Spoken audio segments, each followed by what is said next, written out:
Уважаемые пограничники, почетные гости, присутствующие, сегодня мы присутствуем на 4-м собрании пограничного братства. Начинаем официальную часть.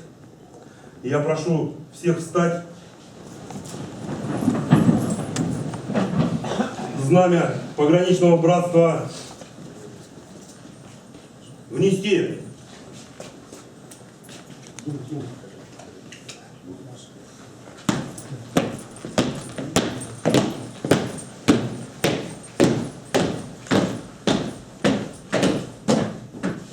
Под гимн Российской Федерации.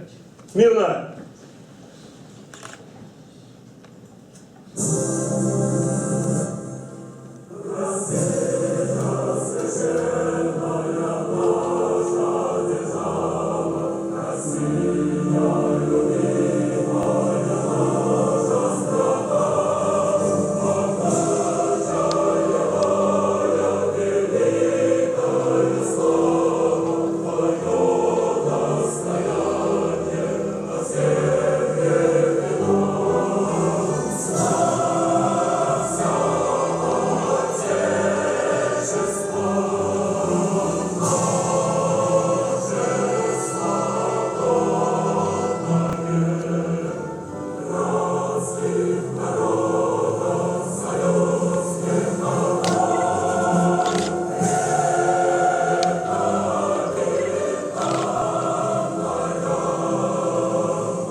Вольно!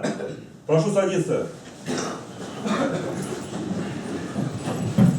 Сегодня 4-е отчетное собрание пограничников пограничного братства. На нем будут заслушаны отчеты проделанной работы. Также будут высказаны предложения от регионов, видение дальнейшей работы по продвижению пограничного братства, по взаимодействию общественной организации с другими организациями. Также будут заслушаны пожелания почетных гостей. Почетные гости сегодня у нас здесь присутствуют. Сергей Михеев, депутат Госсовета.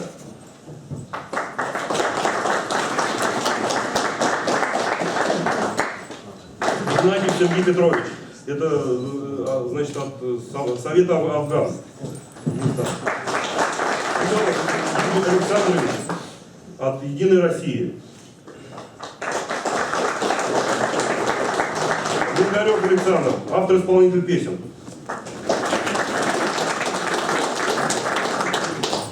Также, значит, от поста пограничного контроля города Чебоксар, значит, Лешенко и Акаев.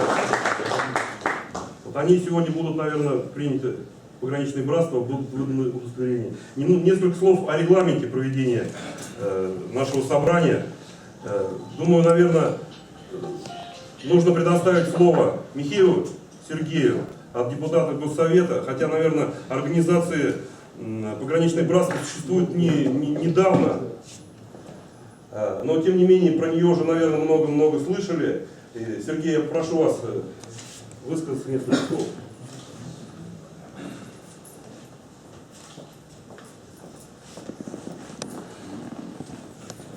Добрый день, уважаемые коллеги.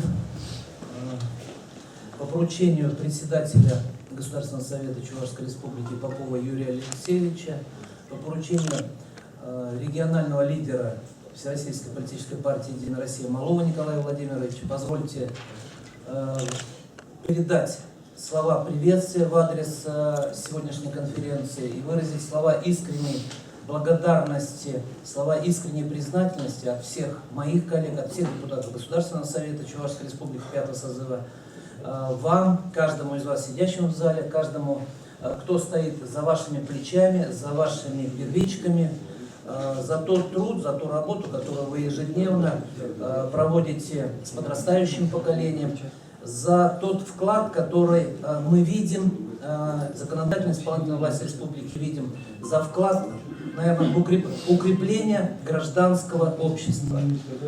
Для нас с вами сегодня очень важно, чтобы общество не скатилось к тому состоянию, в котором сегодня пребывает бывшая нам братская республика Украина. Наверное, от того безвластия, которое царило на протяжении 23 лет, пришли сегодня к руководству данной страной радикалы, пришли нацисты в своих взглядах, нацисты. И сегодня, конечно, мы наблюдаем тот бардак, который творится в умах, в головах подрастающего поколения. И здесь, конечно, я опять же повторяю, что очень важен тот вклад, очень важны те действия общественных организаций, согласованность всех общественных организаций на отдельно взятой территории нашей родной Чувашии для достижения одной цели – воспитания подрастающего поколения. Необходимо воспитывать и, наверное, даже ваше отношение старшего поколения к службе, к исполнению своего гражданского долга, служебного долга. Мы сегодня в политике, на вашем примере, обучаем, учим, говорим с детьми, говорим с нашими внуками, приводя вас как яркий пример исполнения своего гражданского долга. Учим на вашем примере, как нужно дорожить боевым братством, дружбой, как нужно тесно, плечом к плечу идти по жизни со своими друзьями. Это те, наверное, истины, которые всегда были и оставались рядом с нами в исполнении каких-то серьезных, не каких-то, а серьезных гражданских целей и задач, которые стоят перед нами. Поэтому еще раз тут, обращаясь к вам, слова искренней благодарности каждому из вас за то, что, несмотря на ваши семейные проблемы, семейные заботы, а их у нас хватало и будет хватать, правильно? Хозяйственные проблемы в районах у ребят, у многих из вас. Несмотря на это, мы остаемся в строю, и самое главное, что вы не остаетесь равнодушными к тем процессам, которые происходят в нашей родной Чувашии. И активно принимаете участие в образовательных процессах нашего молодого поколения. Спасибо вам и доброго здоровья вам, вашим близким, вашим супругам, вашим детям на долгие годы здоровья. Всем вам. Сергей Ананьевич подарил мне, очень поразила фраза: бывших пограничников не бывает. На самом деле, когда граница на замке и ключ в кармане таких вот отличных парней, то Государственный совет Чувашской Республики, законодательная и исполнительная власть понимает, что ситуация в обществе под контролем. Вы, наверное, позвольте исполнить миссию, которая мне поручена Юрием Алексеевичем Поповым и Маловым Николаем Владимировичем, вручить почетные грамоты.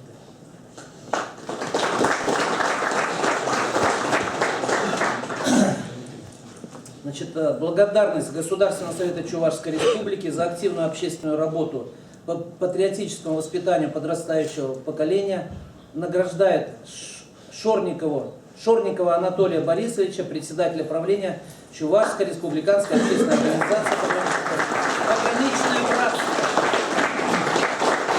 Спасибо за работу, спасибо за ваш личный вклад, спасибо за вашу внутреннюю энергию, которая на благо нашего общества отдается. Я думаю, что отдается, будет она отдана и отдается с отдачей, что молодое поколение это понимает, это чувствует, что отцы, что мы с вами заботимся о них и думаем о будущем наших детей, наших внуков. Спасибо. Служу Российской Федерации боевому и пограничному братству. Государственного совета Чувашской Республики за активную общественную работу по патриотическому воспитанию подрастающего поколения вручается Аванскому Олегу Петровичу, заместителю председателя правления Чувашской республиканской общественной организации пограничников «Пограничное братство». Спасибо за работу. Так держать. Новых успехов. Служу России в пограничном братстве. Ну и самое святое от регионального лидера Малова Николая Владимировича, заместителя председателя Государственного совета Чувашской Республики, благодарственные письма с золотыми часами от партии. Благодарственное письмо. Чувашское региональное отделение партии «Единая Россия» выражает благодарность Аванскому Олегу Петровичу, коммерческому директору ООО «Старбой» за высокую гражданскую позицию, большой вклад, военно-патриотическое воспитание подрастающего поколения, активное участие в общественно-политической жизни Чувашской Республики. Николай Владимирович Малов, секретарь регионального отделения партии. Еще раз служу в Благодарственное письмо. Я озвучивать не буду. Антипину Сергею Ананьевичу. За высокую гражданскую позицию, большой вклад в военно-патриотическое воспитание подрастающего поколения, активное участие в общественно-политической жизни Чувашской Республики. Спасибо, Сергей Ананьевич. Служу России и пограничному братству. Благодарственное письмо вручается Шорникову Анатолию Борисовичу, председателю Чувашской республиканской общественной организации пограничников «Пограничное братство». Часы, чтобы вовремя отслеживать время и тикающие стрелки. Спасибо. Служу боевому пограничному братству. Благодарственное письмо. Чувашское региональное отделение партии «Единая Россия» выражает благодарность Чернову Сергею Порфирьевичу, председателю Ядринского отделения Чувашской республиканской общественной организации пограничников «Пограничное братство» за высокую гражданскую позицию, большой вклад в военно-патриотическое воспитание подрастающего поколения, активное участие в общественно-политической жизни Чувашской Республики. Секретарь регионального отделения партии Николай Владимирович Малов.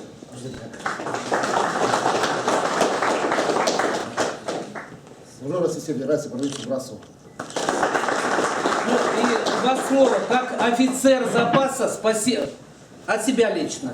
Большое спасибо каждому из вас за то, что вы стоите в строю, за то, что традиции, которые были заложены вами и дальше приумножаются нашим молодым поколением. Спасибо и новых успехов.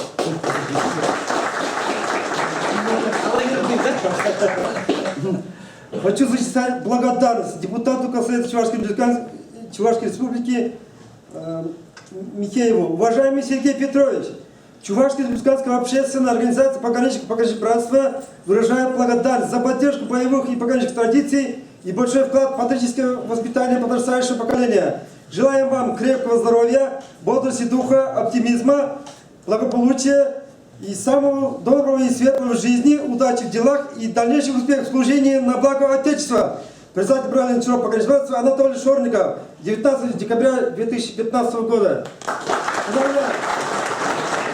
Также вручаем вам нашу футболку с нашим Ну, на следующее заседание Госсовета только ваши футболки.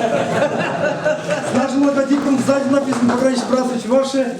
Спасибо за доверие. Служу России, Чувашии, Новочебоксарску и сегодняшнего дня боевому пограничному братству. Надеемся, что мы будем дальнейшим сотрудничать. Спасибо большое. Итак, уважаемые пограничники, слово предоставляется Красновой Ирине Германовне, организация Юнитекс при Министерстве образования.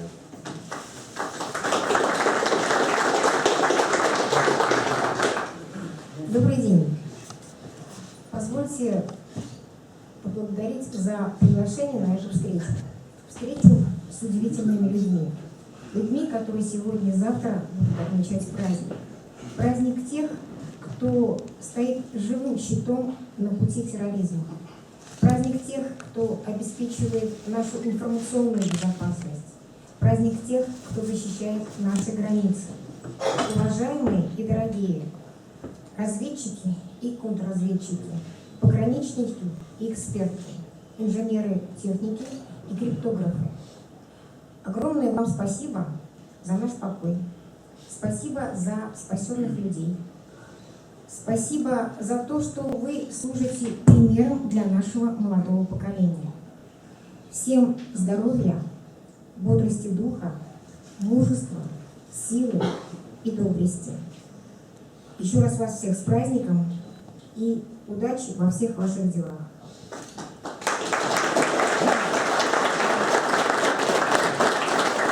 Наш центр – это государственное автономное учреждение дополнительного образования, Центр военно-патриотического воспитания и подготовки граждан к военной службе, Центр Юнитекс при Министерстве образования.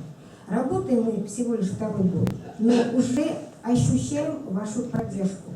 Поверьте, без нее нам было бы очень сложно. И поэтому позвольте тоже от имени нашего центра наградить тех людей, которые уже на протяжении многих лет ведут огромную работу с подрастающим поколением. И мы видим эти результаты.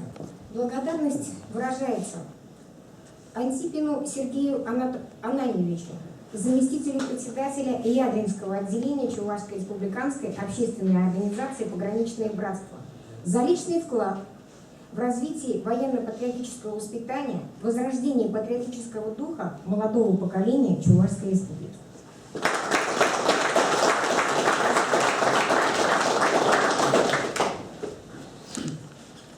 Служу России.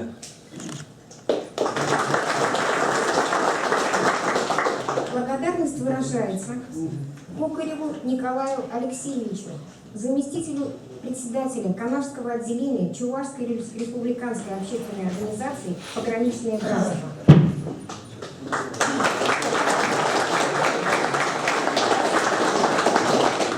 Его ученики с успехом выступают на многих наших республиканских соревнованиях. Я думаю, что дальнейший путь – это всероссийские соревнования, правильно?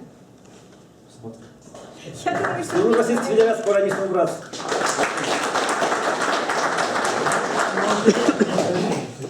Благодарность выражается Корейкину Владимиру Александровичу, заместителю председателя Шумерлинского отделения Чувашской республиканской общественной организации «Пограничное братство».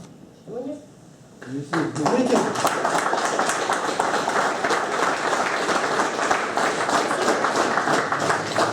Очень приятно, что я теперь с вами со всеми лично знакома. Будем вместе работать. Спасибо. Служу Российской Федерации боевому пограничному братству. Еще раз всем огромное спасибо и удачи во всех делах. Похлопаем по груди милой даме, она у нас сегодня единственная в этом зале присутствует. Итак, слово предоставляется Игнатьеву Сергею Петровичу. Это от ветеранов Афганистана, да? Он о себе скажет, что сам. А уже много? Добрый день, ваши пограничники. Вас всех поздравляю уже с праздником, желаю крепкого доброго здоровья. Я буду краток, потому что время тянуть не будем. Уже я присоединяюсь вышесказанным словам. Что скажу? Просто у вас, у каждого высокие оценки, потому что вы делаете очень большую работу. Даже хотя у вас молодая организация, вы делаете очень большую работу. Практически каждый месяц у вас получается по 3, по 5 там мероприятий больше таких. И на самом деле, да, так мы Союз ветеранов Казахстанской Республики, да, это очень тоже, за это выражать благодарность, вы у нас тоже самые. И сегодня у нас присутствуют тоже пограничники у нас, ветераны-пограничники. Это Павлин Геннадий Александрович, по Союзу ветеранов Чувашской Республики, почетной грамотой награждается Павлин Геннадий Александрович. Текст длинный. Да, я добрый, рад игру.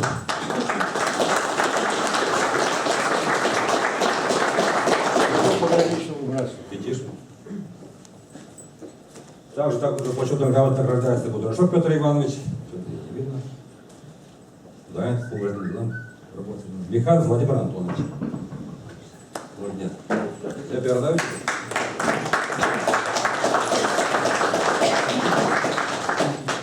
Еще поздравляю, желаю крепкой роли.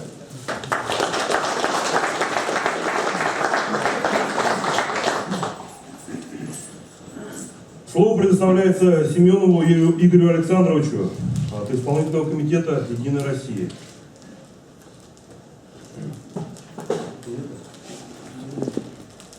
К сожалению, его здесь нет. Нет, это я. А, вы, да? Да, пожалуйста. Я, наверное, скажу, не буду говорить, присоединяюсь к вышесказанным. Я не планировал сегодня выступать, на самом деле. Вот. Наверное, правильно вот Сергей Петрович сказал, я очень, наверное, присоединюсь. Будем брать пример, я сам как молодое поколение. Вот. Мне предложили, ну, наверное, расскажу, вот, какие вчерашний разговор, наверное, немного вот выскажусь, тоже поделюсь своим впечатлением. Вот, мероприятия какие-то спортивные будут проходить, с удовольствием будем подключаться, с удовольствием. Все-таки спортивный образ жизни – это, наверное, залог здорового духа в том числе. Вот. Спасибо вам, очень приятно. Вот. Здоровья вам, успехов, с праздником.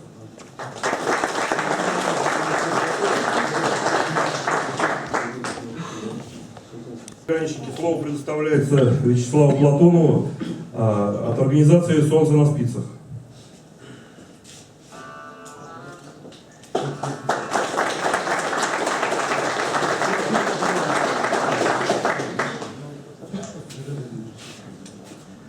Добрый день. Рад вас видеть всех здесь. Многих я уже знаю, уже не первый год. Велосипедное движение «Солнце на спицах», я бы сказал, набирает обороты с каждым годом. И вот в мероприятиях пограничного братства мы тоже уже участвуем не первый год.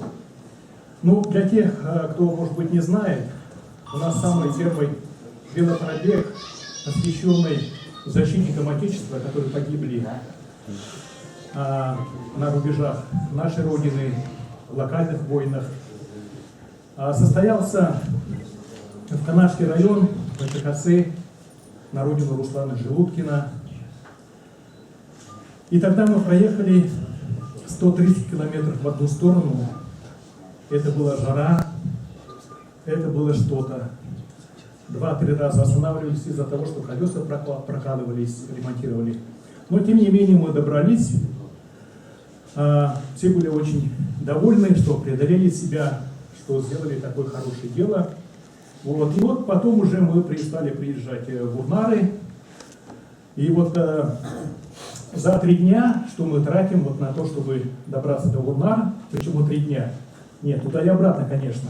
Мы сначала едем до Аликова, там ночуем, потому что все-таки расстояние приличное, вот Новочебоксарск и Чебоксар. Вот. Потом уже с утра из Аликова едем своим ходом на велосипедах в Урнары, чтобы успеть к началу праздника. Да. Я очень рад, создадим отряд велосипедистов, например, велопогранцы. И когда мы приедем в Урнары, вы нас где-нибудь там встречаете на границе Урнар, например, да, мы вместе едем, потом соревнования. И вот еще одно пожелание. Хочется, чтобы вот на этих мероприятиях замечательных было больше зрителей. И не только зрителей, но и участников тоже, и местного населения, может быть, из других районов. Хочется видеть детей на самом деле, чтобы они видели вас и восхищались, какие вы молодцы, чтобы брали с вас пример.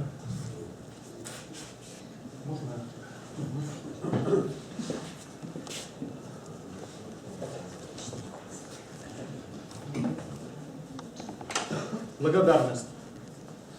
Благодарность награждается Шорников Анатолий Борисович, председатель правления Чувашской республиканской общественной организации пограничников «Пограничное братство», за активное вовлечение населения Чувашии в велосипедное движение во имя сохранения окружающей среды, укрепления здоровья и развития велокультуры наряду с военно-патриотическим воспитанием подрастающего поколения.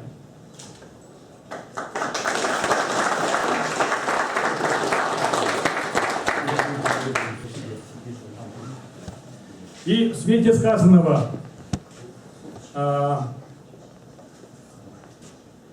отряд велопогранцы, велосипедистов мы создаем.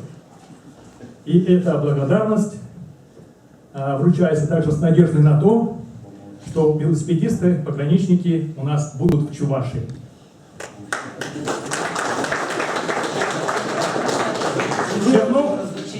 Служу развитию Федерации боевому и пограничному братству. Чернов Сергей Порфирьевич, председатель Ядринского отделения пограничного братства.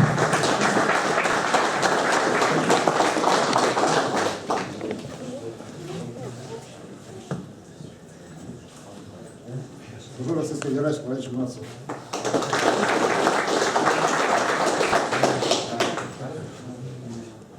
Аванский Олег Петрович.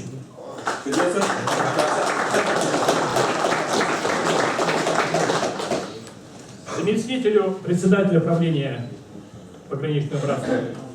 Спасибо. Придется купить велосипед.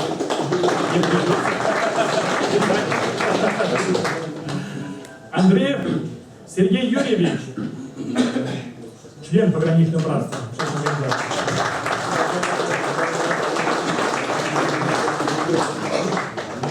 Сергей, я вот смотрю на тебя, и мне кажется, ты вполне мог бы быть командиром этого отряда. Вот все. Служу России пограничному братству. Спасибо вам большое. Желаю вам от лица членов нашей организации, от велосипедистов, здоровья, удачи. Ну, когда все это будет, у вас будет хорошее настроение. Спасибо.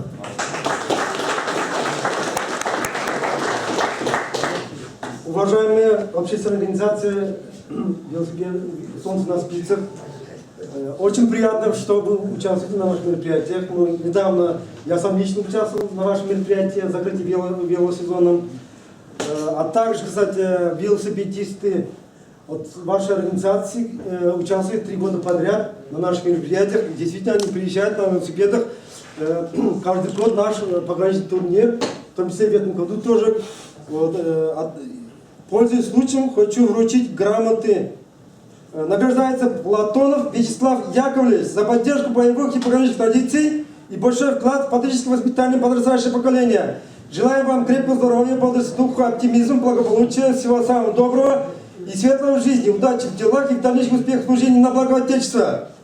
Председатель правления Чувашского братства Анатолий Шорников.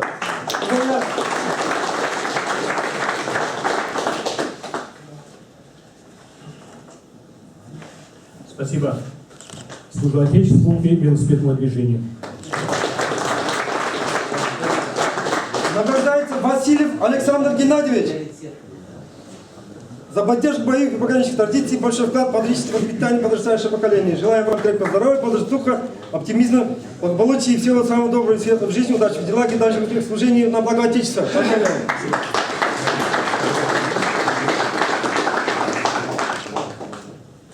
Иванов Валерий Феофанович, он отсутствует. Он мне подарил в турнире пограничников футболку велосипедиста. Специальная футболка. Благодаря этому я похудел 10 килограмм, видите? Я занимаюсь, поддерживаю вас спортом, там велоспортом тоже. Футболка вообще волшебная. Да. Но, несмотря на то, что она волшебная, все-таки приходится крутить педали. Да. Вот он, Это видно по тебе.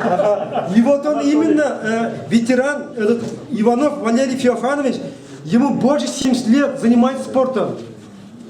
Он и бегает, Старший, он и плавает. Да, старший по возрасту, видимо, общественная организация. Михайлов Евгений Александрович. Женя. Он обещал быть. Романов Сергей. Велосипед не завелся с утра. Романов Сергей Иванович. Сергей в Москве по работе. Алексеев Анатолий Иванович, он вчера, по-моему, звонил, пришел на меня. Алексеев Анатолий Иванович. Тоже обещал быть. Но придется объявить взыскание. Хорошо, спасибо большое. Поздравляем еще раз. Будем сотрудничать и участвовать в мероприятиях, и на наших, в прошлый раз при закрытии велосезон, там с ним у них там, они с инвалидами тоже занимаются, очень большое, великое дело делают. Там у них ребята тоже, кстати, инвалиды занимаются. И это очень приятно, что проводят такие мероприятия с молодым поколением. Спасибо вам за ваше сотрудничество с нами. Спасибо. У нас есть велосипедист с одной ногой. Вот до сих пор ноги нет вообще, да? Так вот, вы бы его видели.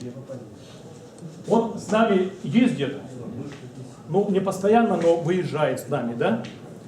И может проехать 80-100 километров, не отставая от нас совершенно. Одной ногой. Педалирует одной ногой. Вот какой пример для подражания.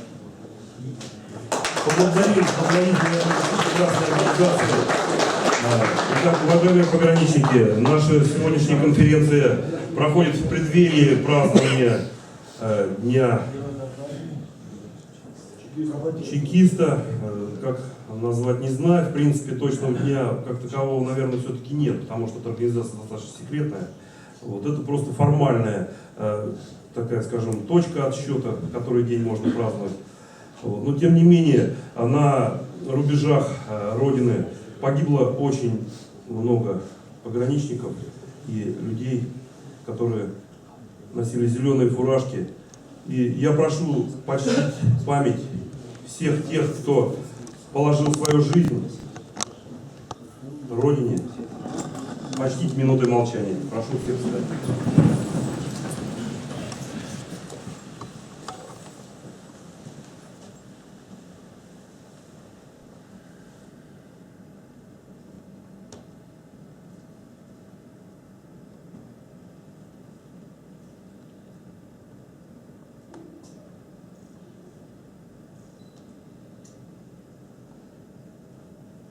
Прошу садиться. И в продолжении конференции, после минуты молчания, мы предоставим слово, которое выразится, наверное, лучше всех в музыке. Слово представляется почетному гостю сегодняшнему. Это Мингалеву Сергею. Александр. Написано Сергей. Александр, да, здравствуйте. Список составили по поводу. Спасибо за приглашение. Я от себя хочу поздравить всех пограничников, всех чекистов с вашим профессиональным праздником. И исполнить песни о мужестве, героизме настоящих мужчин. Песни седина молодых. Классики гвардии майора ВДВ Александра Новаторова. Эту песню я написал в период службы, когда выполнял служебно-боевые задачи в Чеченской Республике.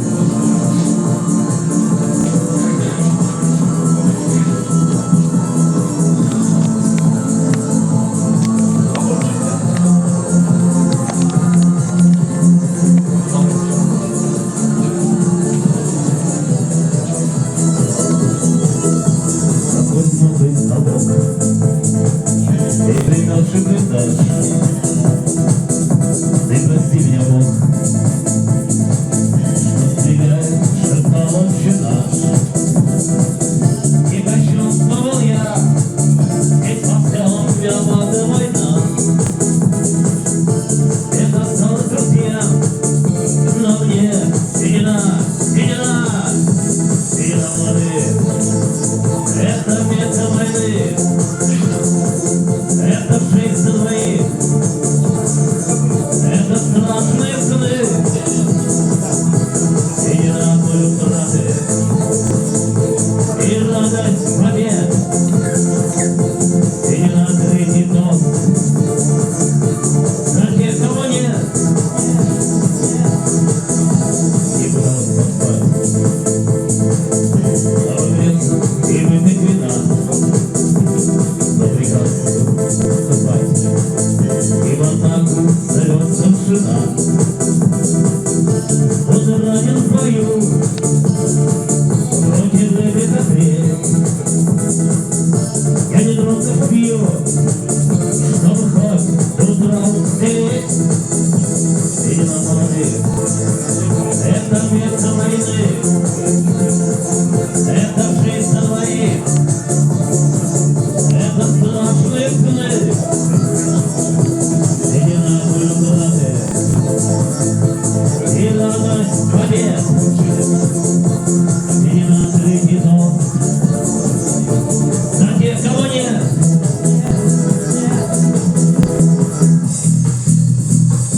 он тоже будет свой, и не хуже отца. Сердце встретит любой, взгляды фронтовиков. Смерть одна, в Сталинграде, Кабуле, Чечне. И одна седина на войне, на войне. Седина молодых, это место войны, это жизнь за двоих, это страшные сны. Седина молодых, и радость побед. Седина открытый дом. За тех, кого нет, седина молодых, это место войны, это жизнь за двоих, это страшные сны. Седина молодых, и радость побед. Седина открытый дом. За тех, кого нет, за тех, кого нет.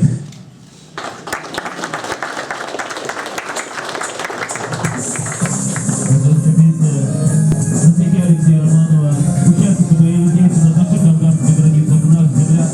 Я написал его стихи песню «Шок».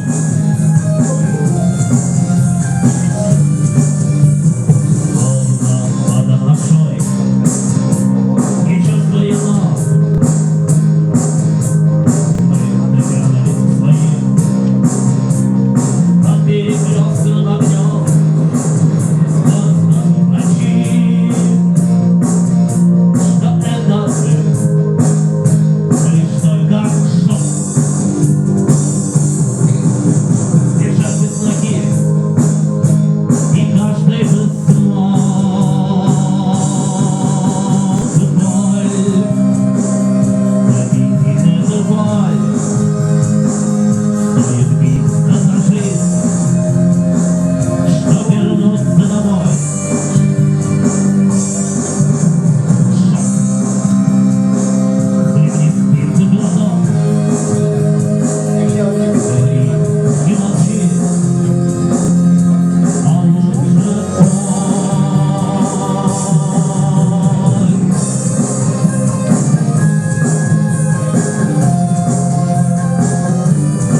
молодцы, ты полюбишь промесол, примеришь свой первый протез.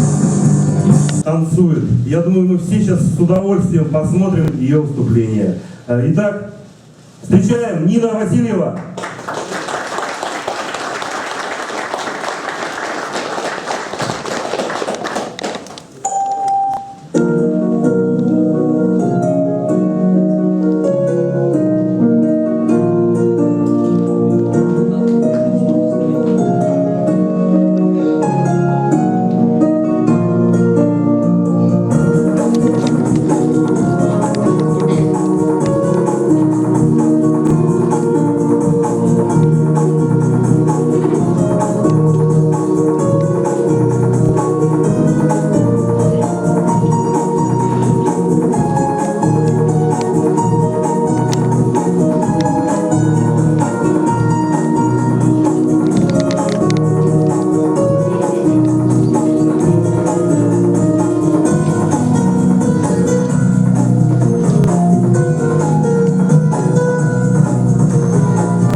Маленький сладкий подарок вручаем. Красавица, дай Бог тебе удачи в твоем хорошем начинании, в творчестве. Всего самого доброго твоим родителям, здоровья, всего самого хорошего. Подарки от нас, от пограничного братства, за хороший, прекрасный танец. Книжки, вот подарки маленькие, шоколад, вот держите. Молодцы, мы за вас стараемся, молодцы, вы, это наше будущее, наше поколение. Спасибо вам, что пришли, нас поздравили. Ну, увидимся еще, дядя Мария Исааков. Увидимся, спасибо. Ну, я сейчас, наверное, предоставлю слово председателю. Для награждения и вручения здесь очень много лежит орденов, и, медалей и так далее, и так далее. Добрый день, уважаемые пограничники. Рад я видеть вас на Чебоксарской земле. Сегодняшняя наша конференция пограничников Чувашии. Приехали многие пограничники со многих отделений. У нас 15 отделениях. Члены нашей общественной организации являются 169 пограничников. Хочу вам напомнить, что они, эти отделения, находятся в Альниковском районе. Представитель правления Борис Степанов. Фамилию называю, встаем, чтобы знали. Вот он, Альниковский отделение. Паттерское отделение Харитона Михайловна. Сегодня его отсутствует, где он заместитель. Никеев Казакин. Бурлавское отделение Кудрашов Петр, но у него замещает, по-моему, Олег Никитин заместитель. Олег Никитин, вы его знаете. Красноармейское отделение Ларитов Андрей, они сегодня будут получать удостоверение нашей общественной организации. С Красноармейского района должны были приехать. Вот с Красноармейского района приехали, они будут получать удостоверение. Наша общественная организация, 3 пограничника. Красноармейское отделение сегодня тоже пограничники будут получать представитель Яковлев Александр. Красноармейское отделение. Кольцовское отделение, Шинчуков Борис, Сергей, Волков, они тоже приехали, они говорят, за Ленина написали, но пока что я не видел. Давайте, Сергей, Волков, кто у вас там представитель? Борис Шинчуков? Давайте, оттуда пограничники приехали сегодня. исполнители «Девушка ленточка». Это фестиваль военной песни. Так. Новочебоксарское отделение.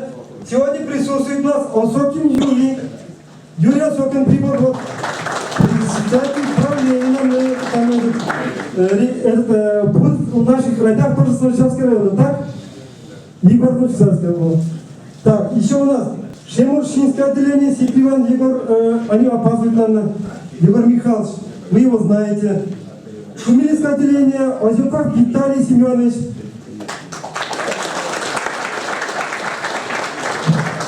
Сегодня Тильское отделение тоже председатель правления Данилов Алексей, депутат городского собрания города Сибирска. Ялинское отделение Чернов Сергей Панфилович. Ячинское отделение Пучков Владимир, они, наверное, не успели тоже. Вы его знаете. Ну а также вот хочу объявить Чебоксарское отделение Олегу Аванскому. Давайте он у нас Чебоксарское. Я председатель правления. Ну, это как вот есть Чебоксарское отделение, как вот... да, ну это обсудим. Ну вот, уважаемые... Комсомольский я пропустил, извините. Комсомольское отделение, да, директор Анатолий Семенович.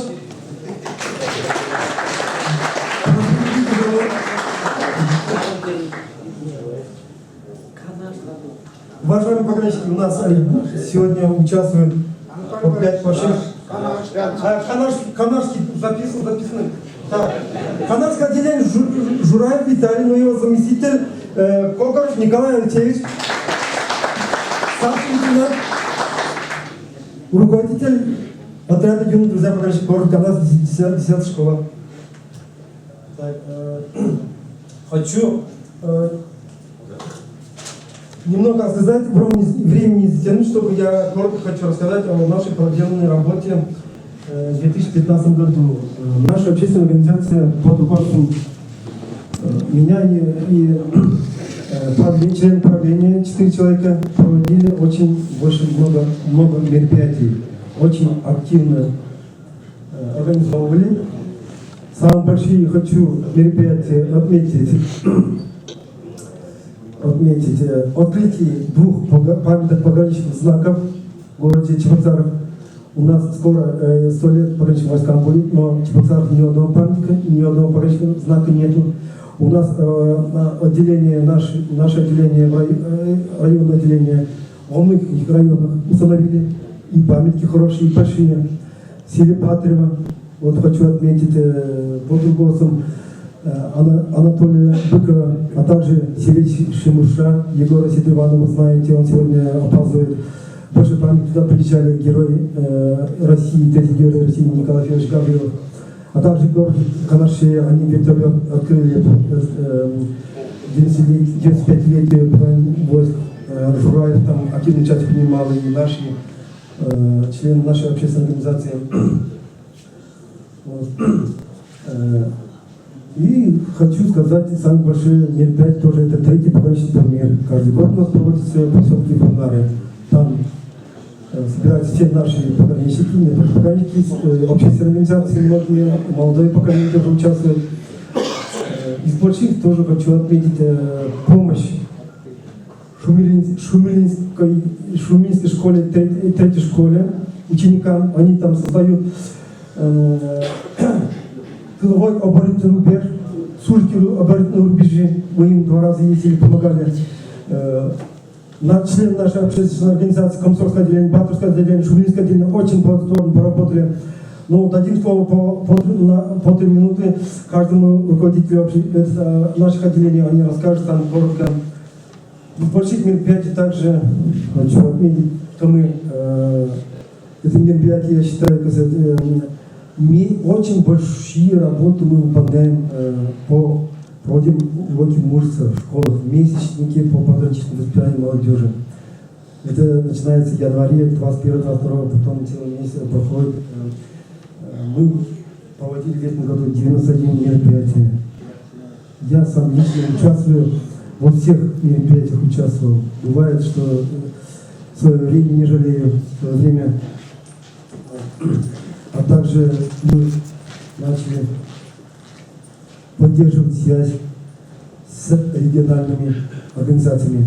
25 апреля мы участвовали на слете руководителей Приморского федерального округа пограничников. Там присутствовали пограничники Марьел, пограничники Чувашии, а также пограничники Киевской области. Мы держим связь. А также, я хочу отметить, также мы съездили на второй фестиваль пограничной песни в село Перевозное Воткинского района Удмуртии. Участник наш Евгений Алексеев, вы знаете, на наших мероприятиях он песни поет. Он тоже был участником двух номинаций. Отрадно, что мы хотели бы еще сказать, что нас приглашают. Вот мы держим связь в Москве тоже. У нас Отрощенко Владимир Павлович, держим связь, а также с сынами Отечества. Они приглашают нас на офицерское собрание, которое будет проводиться в феврале месяце. А также другие, я много не буду останавливаться во многих мероприятиях. Мы все участвовали в этих мероприятиях. Также, кстати, вот с нами сейчас наши ряды будут вступать в пограничные поста ЧПЦ «Аэропорт», капитан Лешко, а также лейтенант Авдеев. А также, кстати, вы будете, сейчас будем вручать, я коротко выступлю. Так, это у нас план мероприятий, вы знаете, на сайте Широкопограничный класс все есть. Заходите почаще туда, там все наши мероприятия, а также все эти мероприятия на сайте образования по патриотическому воспитанию молодого поколения Минобразования Чувашии на сайте Юнитекс. Вот у нас присутствует сегодня на нашем мероприятии Красова Ирина Германовна. Мы с ней давно держим связь. Все наши мероприятия там проходят тоже, может там знакомиться. И не только там, СМИ, все наши мероприятия можно увидеть. Что я хотел бы сказать еще? Я хочу сказать, уже про лечебное мероприятие я сказал, вы все знаете. Хочу прочитать план наших мероприятий на 16 год. Они почти такие же, бывают они традиционные, ежегодные. 23 января по 23 февраля проведение уроков в образовательных учреждениях и военно-политическом месячнике. С 10 по 13 февраля 2016 года мы каждый год участвуем в турнире памяти Героя России Николая Спинова по волейболу. И очень хочу сказать, что сегодня присутствует на нашей конференции брат нашего героя России, первого героя России, пограничника, погибший, защищая границы в 1996 году, брат Геннадий Валерий Смирнов.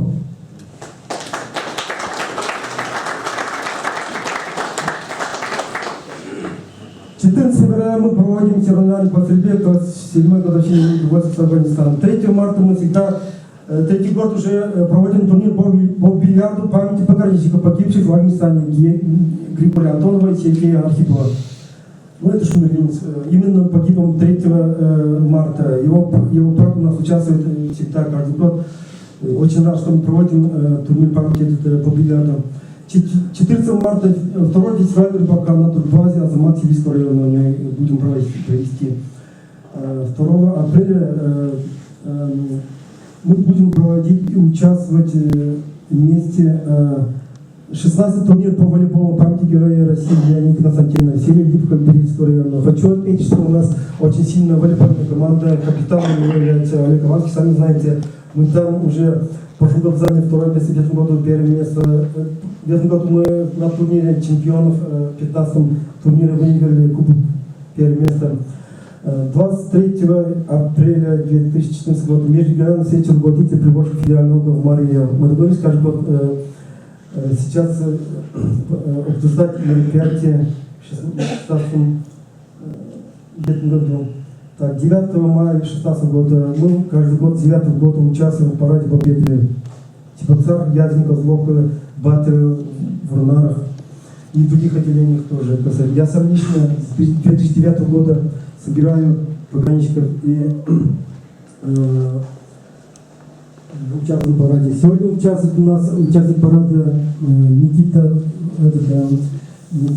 Солдатов, вот, кадет. Вот он участвует, 4 года участвует на наших вместе с нами параде. Он получит медаль, последнюю медаль. Наша общественная организация учредила медаль 70 лет победы, 70 лет победы в войне. Участнику парада 70 лет победы в войне медаль. Я хочу вручить нам тоже, как сегодня прибыл.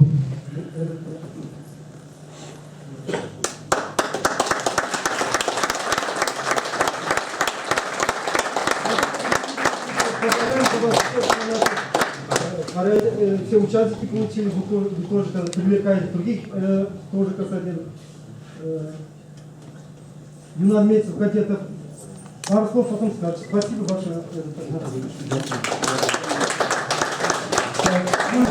Мы также касательно параде потом проводим боевой расчет 27 мая. 27 мая день пограничных соревнований по волейболу среди пограничников Кубани Азамат. 6 июня участвуем в 15-м турнире в боевой братств памяти десантников кавалера ордена боевого красного знамени Казан в Ядрине. 20 июня организация фестиваля военно-подвижной песни Георгиевской Ленинской в Ядрине мы надо спланировали в этом году. Так? У нас единственное мероприятие в этом году не проводили мы в Козловке. У нас единственное мероприятие, которое вот это, 2 июня участие в народной акции «Сетя памяти» в городах села Путевка Чувашия. 4 июля организация 4-го турнира пограничников в поселке Бурнары.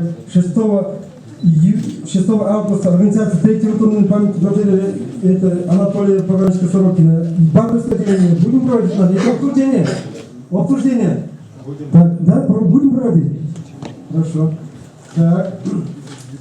Это основные. Потом мы согласуем, на сайт заходите, или, как сказать, будем сейчас еще. Мы после проведения всех мероприятий, наше правление проводит заседание после каждого мероприятия. Конечно, не все там участвуют. И обсуждается на следующее мероприятие, так что имейте в виду. А так официально нужно создать 3 заседания. Там участвовали почти все члены правления во главе председателя правления. Так, 20 августа организация соревнований по волейболу в режиме воли памяти пограничников в Сибирском районе. 1 сентября участие в мероприятиях ко дню знаний в учебных заведениях. 10 по 31 октября посадки деревьев в скверах и аллеях. 5 ноября организация 3-го турнира по рукопашному бою Героя России Николая Миллион Сибирский. Там на пограничных Марлов 10 количество сейчас служит по контракту в Забайкальском Забайкальском округе. Мы с ним встречались, он и предложил, мы его поддержали 2 года назад. Десантники и пограничники проводим турнир по рукопашному бою в городе Сибирский. Сеть Николая Смирнова. Вот участвует брат Николая Смирнова Геннадий. Не забываем мы своего героя, а также посещаем мать. В ходе матери мы 2 года подряд, 3 года подряд, 3 года сегодня посетили мать Героя России Тамару Леонидовну Смирнову. Также, кстати, хочу 5 ноября и 9 декабря мы спокойно развить кодные неизвестные солдаты и кодные героев Отечества. Так, 3 декабря, наверное, где-то в начале декабря, 4-й слет юных друзей пограничников, наверное, будем провести в Канаше, наверное, это Алексей, Николай Алексеевич. В начале декабря. Как скажете. Ну, месяц соберемся, мы тут Чебоксары сегодня в этом году 5-го проводили, ну 3-й год подряд там побеждает отряд юных друзей пограничников 10-й школы под руководством, я уже говорил, старшего лейтенанта пограничных войск, членом нашей общественной организации, заместителя председателя Скотова Николая Алексеевича. А также 17 декабря мы обычно каждый год проводим ко дню работников ФЛТ 5 конференции Чего пограничных братств ко дню работников ФЛТ. И коротко хочу рассказать, чтобы не затягивать время, сейчас дадим награждение. Финансовый отчет за 2015 год. Как вы знаете, все наши мероприятия трудно провести без спонсоров. У нас счет есть также. Я еще самое главное сказал. Мы много участвуем по работе по патриотическому воспитанию молодежи. Мы участвуем в городском конкурсе, куда проводила администрация города Чебоксары конкурс ветеранов района. Мы в прошлом году заняли за патриотическое воспитание молодежи в конкурсе ветеранов района 3-е место в прошлом году. А в этом году мы заняли 2-е место. В прошлом году нам дали 10 тысяч рублей и диплом 2-й степени. А в этом году 40 тысяч нам дали администрации за 2-е место. На счет Чего пограничных братства поступило 67 тысяч рублей. 5 тысяч от ООО «Наше право». 40 тысяч от администрации города Чебоксары за 2-е место в конкурсе ветеранов района. И 22 тысячи была финансовая помощь от руководителя. То есть я, как руководитель, внес счет для оплаты медалей. Перечислено 62 тысячи в ООО на медали, 5 тысяч истрачено на проведение и празднование 9 мая. Документ имеется. Так, спонсорская помощь. Наши мероприятия помогали. Новочебоксарская городская общественная организация футбольный клуб «Георг Спутник» 15 тысяч. ООО «ПКФ Нектар» 5 тысяч. ООО «Наше право» 5 тысяч. Помогали пограничники, отмечаю, все пограничники. Аванский Олег Петрович 22 тысячи деньгами помог, а также он выделяет на мероприятие автобус, а также всячески помогает всегда. Он активный участник и заместитель председателя правления. Аванский Олег Петрович, вы его знаете. Не надо, я много не хочу сказать, вы уже знаете, мы все друг друга знаем. Тут у нас красночитальские есть, вот сибирские есть, которые первый раз у нас в нашей дате вступают сегодня, они только не знают. Шагаров Анатолий Васильевич 10 тысяч нам помог. Майоров Михаил Андроникович 8 тысяч. На каждом летят 4 раза по 2 тысячи помогает. Давайте вот Майоров Михаил Андроникович, встаньте, пожалуйста. Вот наш всегда помогает. А вам кто знает, уже сказать, Шагаров Анатолий Васильевич, он сегодня не присутствует, но думаю, придем, наверное, на торжественный обед. Успеешь, может быть. Так, Ерезеев Роман Вадимович 5 тысяч провел, он помог, но он активный участник наших мероприятий, он активно принял участие в установке памятного пограничного знака в Лакрейском лесу. Тарасов Владимир Арсентьевич 4 тысячи нам дал, также, сказать, транспортом помогает. Клетков Андриан Германович 1 тысячу он помог. И Николай Олег Петрович 8 тысяч он выделил на проведение.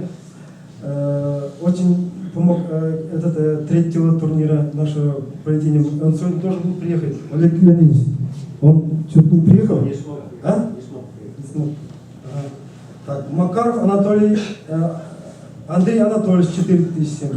А также нам всячески всегда помогают продуктами и одноразовыми продуктами ООО «Байкал». Директор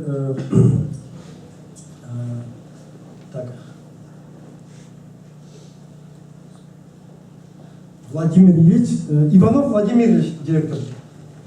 А также, сказать, с этих денег истрачено 28 800 рублей на выпуск медалей за участие в параде Победы, я уже говорил. Без денег мы никакие медали не выпустим. Эти медали получили за участие в параде Победы, а также участники парада районных отделений. Последнюю медаль я получил от Солдатову Никите. 17 500 рублей на изготовление и установку памятных пограничных знаков 2 штуки. А также всего было, спонсоры указали нам 83 тысячи рублей. Из них 28 тысяч, я уже сказал, 17 500 на изготовление и установку памятных пограничных знаков. а также на проведение мероприятий, встречи с удмуртскими, марийскими пограничниками мы встречались. Это мероприятие все у нас тоже на сайте есть. 26 мая они поехали, автопробег делали, заехали нам Чебоксар, мы встречались в ДК Хузанкая, мы встречали, туда приехали пограничники Мария, Чуваши, а также, кстати, Удмуртии. Мы там как раз к этому времени уже 23-го мы открыли памятный пограничный знак, очень было хорошее мероприятие, там фотографии там у нас не должно быть, там же, как говорится, вот их приятно, кстати, мы встретили, мы сами поехали потом в гости на фестиваль. Нас тоже приглашают всегда, кстати, жаль, что я был в командировке, не смогли мы поехать в Татарию, кстати, нас очень приглашали.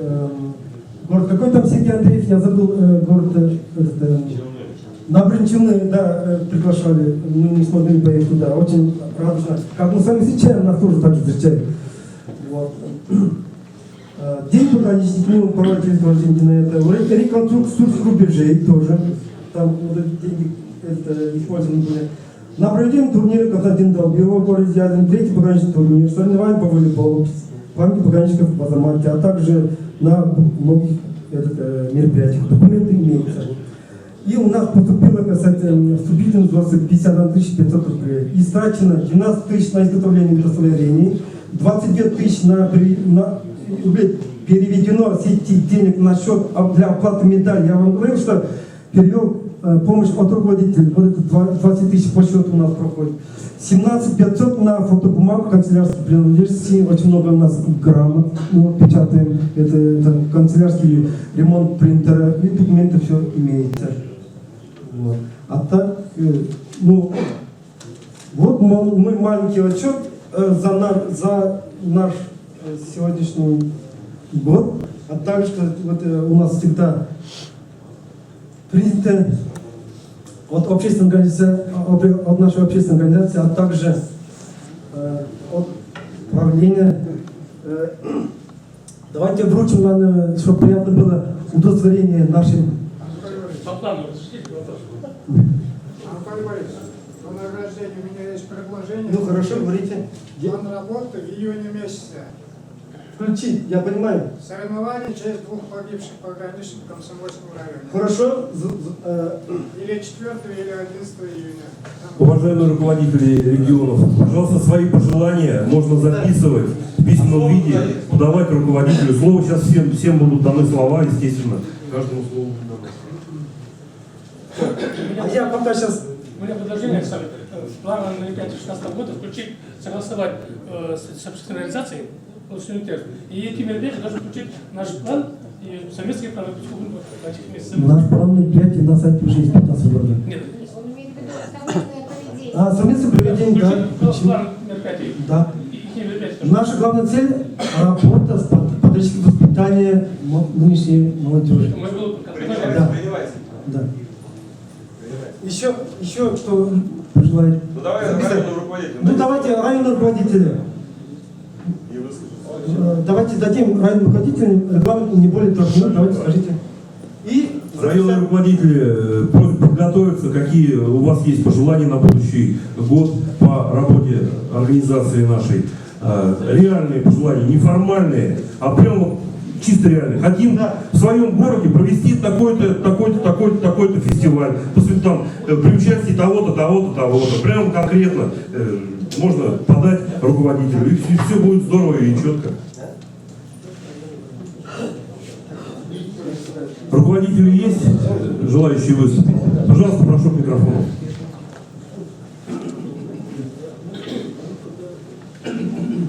Добрый день, уважаемые боевые мои товарищи. Я представляю Шумерлинское отделение. В прошлом году, ровно год назад, я как раз свое выступление начал с того, что попросил помощи для того, чтобы вы, все мы точнее, вышли на восстановление сурских оборонительных рубежей. Это я сделал специально. Мы, конечно, могли силами шумерлинских пограничников, но тем не менее нам хотелось немножко повысить статус нашей республиканской организации И я хочу сегодня сказать огромное спасибо батыревцам, комсомольцам и лично Шорникову Анатолию Борисовичу. Я думаю, что где-то 50 человек и дня там мы отработали. Мы, значит, самым главным организатором этой работы с Анатолием Баяндаевым, значит, мы сделали такой анализ, где-то 80% работы мы сделали, хорошая работа получилась. Я думаю, что раз мы букву А сказали, нужно говорить и Б. Это к чему я веду, значит, 26 числа октября 2016 года будет ровно 75 лет, когда началась работа по возведению сурских оборонительных рубежей.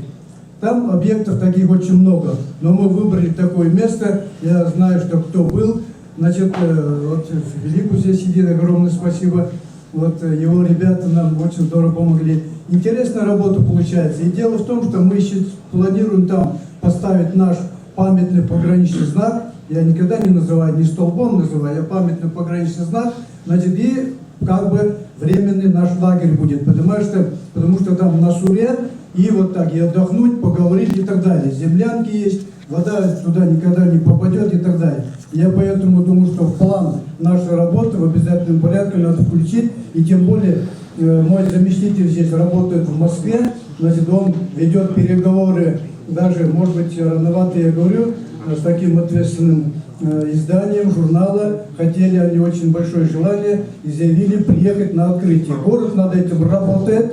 Я думаю, что эта работа, давайте мы, наверное, совместно сделаем. Я вас еще раз говорю, что октябрь месяц, мы до этого времени, конечно, нам нужно работу сделать. Я вас попрошу, 25% работы там осталось.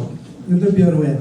Ну, второе, значит, здесь было правильно сказано, что самый актуальный вопрос сегодня, по-моему, воспитание подрастающего поколения. Вот когда мы последний раз были, значит, там с 1 по 3 класс ребята сидят, мы задаем вопрос, кто сегодня хочет служить в армии? Подняли 100%.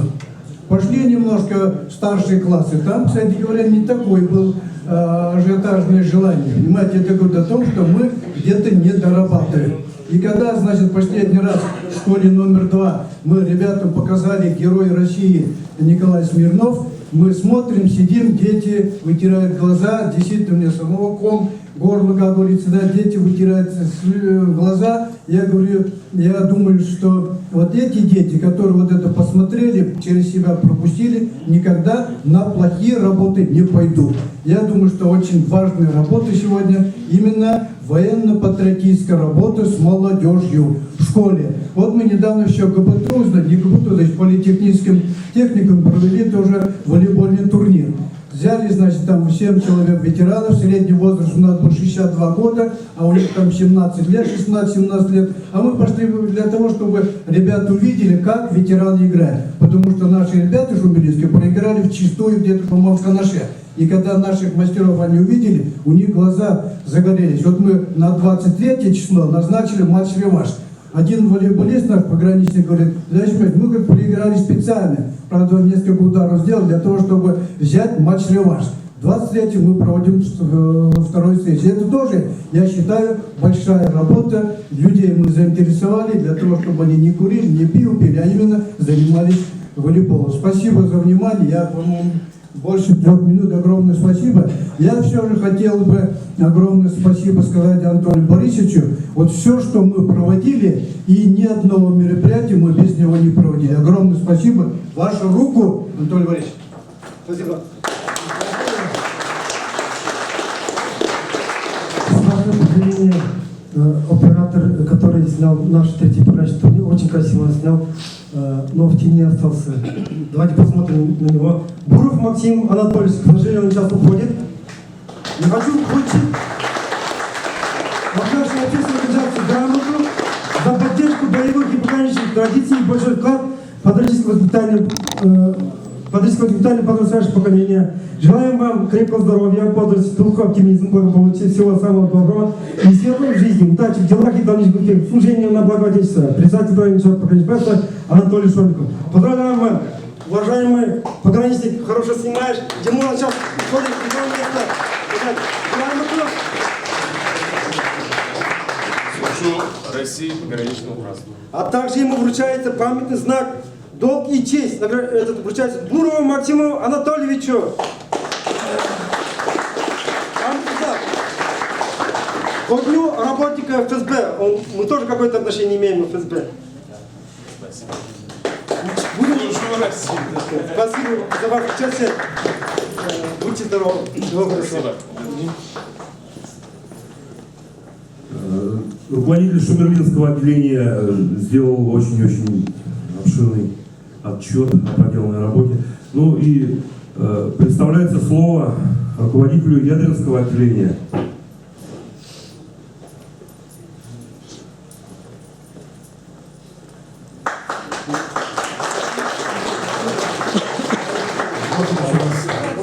Все листы очень знакомые. Коротко за уходящий год хочу сказать. Вот нас сейчас прибыло здесь 10 человек, а могли прибыть вообще 30 человек. Это у нас в районе, я говорю, не факт посольства с моей стороны, а реальные факты. Реально это ребята работают у нас. По списку 50 человек. Выступили в течение года во всех, почти это, школах своего района, за пределами своего района, в Алексском районе, в Красноармейском районе. Проводили спортивные соревнования с участием нижегородских ребят. Недавно волейбол прошел, кто-то наверняка участвовал. Но что хочется сказать насчет недостатков. Мы про это вообще не упомянули. Вот рядом у нас маргаушские, чатайские ребята есть. Ничего не слышно про них. Чатайские ребята такой хороший памятник поставили, а их представителей здесь нет. Вот сейчас Шварник выступал, отчет, а мне хотелось бы, если у нас такая же нормальная работа пойдет, в конце следующего года пускай станет каждый председатель своего района, тоже скажет, что сделал. Кому можно это похвалиться, кому можно постыдиться. Я правильно говорю? Потому что хотелось бы видеть представителей всех районов Чувашии. Много можно говорить. Есть большие недостатки. Должен быть этот список, председатель, совет правления, кто чем занимается. Вот мы с Сергеем Ивановичем начинаем работать. По первому зову ребята идут. Идут из-за чего? Потому что в нас верят. Сейчас у нас уже почти готов в Краеведческом музее один уголок, музей пограничников. С Нового года начнем принимать экспонаты. Выступаем постоянно, включая городское телевидение города Ядрина. Смотрят, на улицах здороваются, это же приятно. Из-за чего делаем музей? Мы ходим, придет другое поколение, наши дела останутся. Придут, посмотрят. В городе и в районе Ядринская организация пограничников считается нормальным. Республики не знаю как, Сергей Иванович, даже вроде бы знает, так ведь? Вот со своей стороны хотелось бы Сергея Ивановича, который проводит республиканские мероприятия по его сценарию, комиссаром не отделения, а вообще республиканского, не хочешь? Поддержим. Потому что не обязательно в городе Чебоксарах жить, и это, как говорится. Вот Анатолий Борисович хочется сказать. Анатолий Борисович, надо, на мой взгляд, надо больше опираться на тех ребят, вот, например, Шумерля, Сурский обратный рубеж, если они так и считают, что это для них важно, в Ядрине, в Урнарах, Канаше, Батареве. А почему бы, например, вот Маргаушские ребята хорошо работают, читайские уже говорил. Надо, чтобы привлекать всех. Да, вот это мои чисто мои пожелания, чтобы во всех районах были, в общем, председатели и наше отделение. Спасибо. Да, председатель правления Ядринского отделения правильно сказал. У них из наших отделений самый большой активный пограничник из Ядринского района. В главе председателя, знаете, заместитель, тоже знаете. Я вот, пользуясь случаем, хочу объявить благодарность ветерану пограничнику, члену Ядринского отделения Широкого пограничного братства Токсубаева, уважаемый Александр Борисович. Чувашская республиканская общественная организация пограничного братства выражает благодарность. Давай. Поздравляем.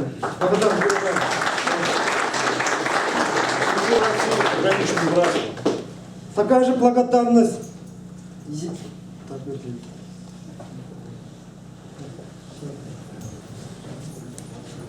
Сейчас пока он ищет, у меня это мысль такая. Саша Мингалев, не обидишься, если на георгиевскую ленточку мы вас пригласим в Ядринский район? Не обижусь. А чисто всех приглашаем. Не обижается, он всегда участвует в наших мероприятиях. Что за честь? Ярбатову Алексей Анатольевич Богатарь объявляется. Николаю Леонидовичу Петрову приготовиться. Служу России пограничному братству. Петров Николай Николаевич. Не придумал.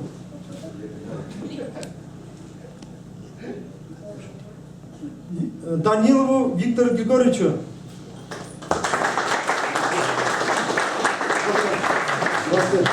Служу Российской Федерации пограничному братству.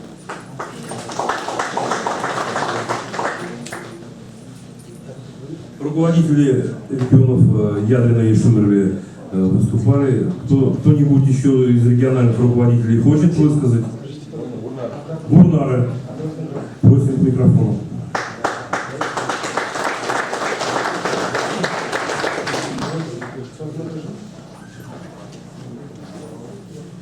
Уважаемые пограничники, поздравляю вас с праздником, желаю успехов в дальнейшей работе подрастающего поколения. Но я хочу сказать большую благодарность всем тем присутствующим, которые собираются, как говорится, не обращая на занятость, в семейных делах и прочее. Вот. Ну, у нас, как бы, наверное, самая первая организация в республике пограничников, ветеранов пограничников, те, которые служили в пограничных войсках и носили зеленые погоны. Вот. У нас организация называлась, ну и называется она «Щит Родины». Мы одни из первых, наверное, в республике установили пограничный знак, монумент, то есть погибшим ребятам. Один у нас погиб в Афганистане, один погиб в Таджикистане, не в Таджикистане, в Туркменистан. И третий в Грузии, Хичаури, кто-то служил там. Вот. Это было в 98 году, то есть как раз юбилейный год. Вот. Мы решили, и буквально за месяц, что ли, вот, ну, короче, получилось так, что на 28 мая, юбилейный год, мы открыли этот монумент, где высечены имена этих ребят. Я хочу что сказать еще. Пока живет имя, пока помнят люди о тех погибших, живут и они. И просто мне хочется выразить вам благодарность тем, ребятам, которые не забывают. Даже вот как бы мы раньше и не знали, вот, допустим, что герой России Николай Смирнов. Вот брату, как говорится, благодарность за то, что он присутствует здесь. Поэтому и мне хочется сказать, выразить слова благодарности тем ребятам, которые не забывают и поддерживают семьи погибших. Поэтому большое вам спасибо. Я не знаю, конечно, что, как и будет, как получится, но вот есть такая задумка, я вот как бы, мои слова пророческие бывают обычно, вот, мы как бы, что задумали, то выполняем. Сегодня вот я как бы открываю перед вами тайну. Мы хотим в Бурнарах, ну как бы я не стучу себе в грудь, что моя задумка, ну просто вот хотелось бы в Бурнарах установить часовню всем погибшим воинам. То есть эту часовню мы хотим построить возле железнодорожного вокзала. Во время Великой Отечественной войны на фронт уходили с этого вокзала наши деды, отцы. Уходили мы с этого вокзала в армию. Многие не вернулись. Это те, которые погибли в мирное время при исполнении служебных обязанностей. Погибли в Афганистане, в Чечне. Я только вот на 3 моряков-подводников за свою жизнь похоронил. Последний похоронен с подводной лодки «Курск» в нашем Бурнасском районе. То есть, чтобы жила память о всех тех, которые не вернулись домой. Поэтому вот я вам покажу сейчас. Я не говорю, что вы помогите мне в чем-то, но просто вот хотелось бы построить эту часовню, да, и следующий турнир, когда будет, чтобы действительно по православному там, что собрались, построили, что, почем, как, и пригласить батюшку, или может, есть у нас батюшка тоже как бы пограничник, да, отец Сергий, то есть пригласить его, чтобы он нас служил перед началом как бы всех этих мероприятий спортивных там панихиду. Вот. Я покажу фотографию нашего как бы проекта. Вот такая часовня намечается возле железнодорожного вокзала. То есть мы соберемся, отдадим дань уважения и потом уже начнем мероприятие. Уважаемые пограничники, я думаю, нужно поддержать такие хорошие начинания. Я думаю, что они обязательно воплотятся в жизнь. И все вот эти вот часовни, и кто что задумал. Думаю, что при такой моральной поддержке и руководству пограничного братства, я думаю, все должно сбываться и все будет в лучшем виде происходить. Все фестивали, все соревнования. Я думаю, что так оно и будет. А теперь я хочу вручить памятный знак долгой чести нашему старейшему ветерану Чатинскому Михаилу Виктору Михайловичу. Ему 83 года. Он, конечно, плохо слышит, я по ему вручу. Поздравляю за ваше... Похлопаем ветерану, мы в прошлом году приезжали домой. Он себя бодро чувствует, и даже еще с нами Лёвочка не был. Каждый год мы на День пограничника отмечаем вместе. Он проживает в Ядровском районе. Он всегда приглашает, когда мы в Ядерский район приезжаем, он всегда приглашает нас к себе домой. Мы его не забываем. Всегда. Мы ходили его на юбилей, тоже 8 лет было. Так ведь, правда, он плохо слышит, но нас всегда поддерживает. Дома Он порядок. плохо слышит, но он нас все видит. Один живет, да. Не у каждого человека находится водка, запасы водки 70-х годов выпуска. Дорогие друзья, думаю, чтобы наша конференция не прошла формально. Думаю, что нужно разбавить ее хорошей, доброй песней в исполнении Бориса Платонова. Борис, он пограничник, приехал сюда с гитарой к нам спеть песню сейчас. И думаю, что чтобы неформальная обстановка воплотилась, услышим его песню. Исполнитель авторских и памятных песен Борис Платонов.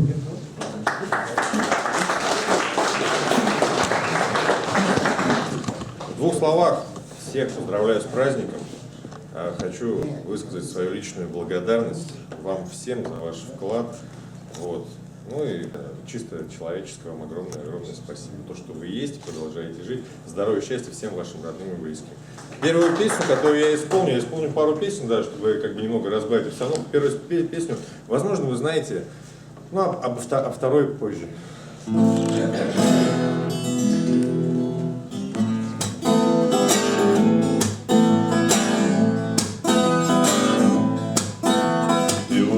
Опять идем наряд на левый фланг, он самый трудный. Но что поделаешь, дружок, границу охранять ведь нужно.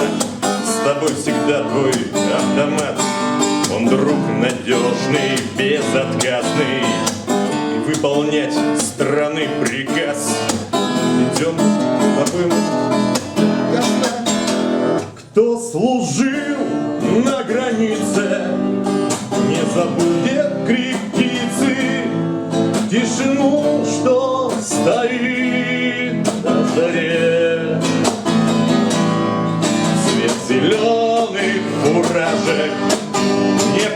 померкнет, ребята, не померкнет у нас на земле.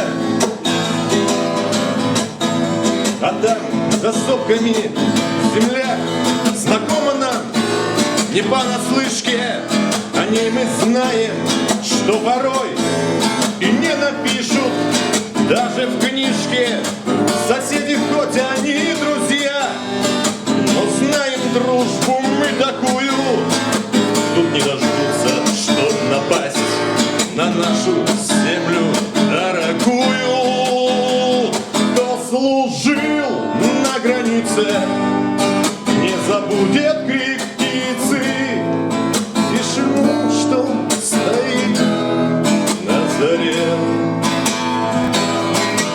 Свет зеленых фуражек не померкнет, ребята, не померкнет у нас на земле. Свет зеленых фуражек не померкнет, ребята, не померкнет у нас на земле.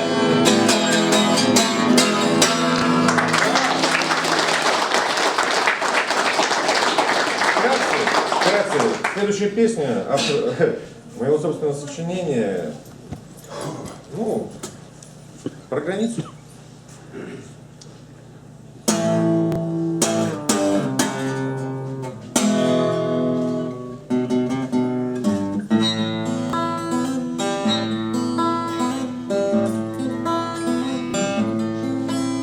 Палящее солнце слепило глаза, а ветер сжигал наши лица. Но мы стояли на рубежах, на страже южной границы.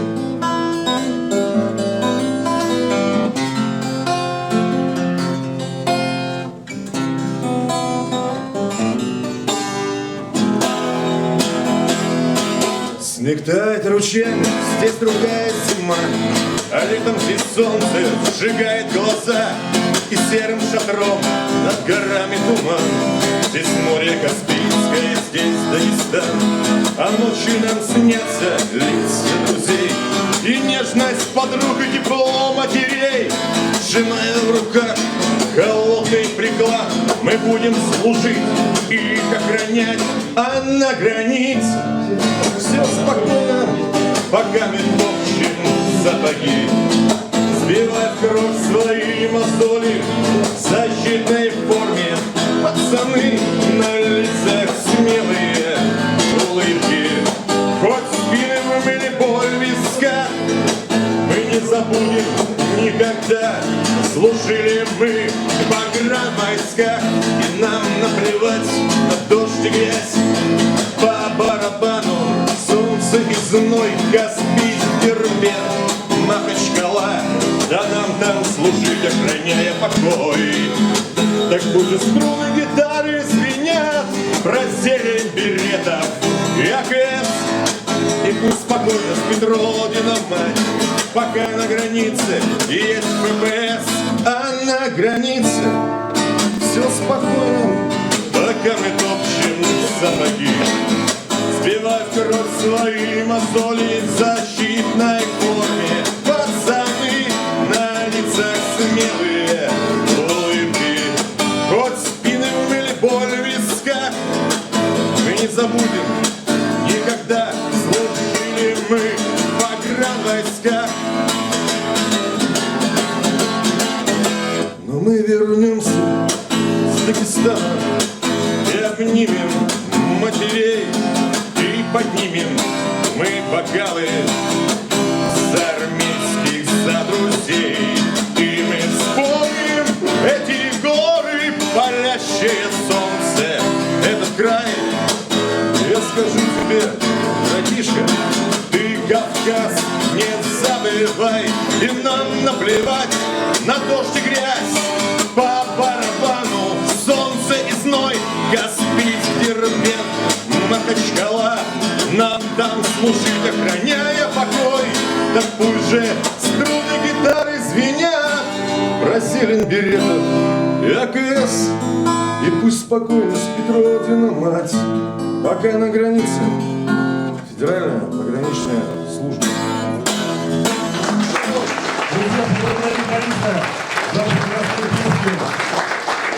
Ему вручается благодарность. Пограничнику, исполнителю авторских и пограничных песен Платону, уважаемый Борис Владимирович, Чувашское республиканское общественное пограничное братство, выражает благодарность за поддержку боевых пограничных традиций, большой вклад в политическое воспитание подрастающего поколения. Желаю вам крепкого здоровья, бодрости духа, оптимизма, благополучия, всего хорошего, доброго, всего самого доброго и светлого в жизни, удачи в делах и дальнейших успехов служения на благо Отечеству. Спасибо, молодец. Борис, мы от Первенского пограничного братства в свою очередь приглашаем вас на будущий фестиваль, который состоится, надеемся, в феврале. Вы оставьте, пожалуйста, в комитете заявочку, вот, какие будете исполнять песни и так далее, и так далее. А потому что он сам Евгений, вот который этот сегодня ведет, он сам тоже певец. Потом мы споем, он тоже споет, он тоже споет. А также, кстати, Борису, также я хочу пригласить участвовать в фестивале пограничной песни в Удмуртии. Мы еще до этого встретимся, это в планах есть.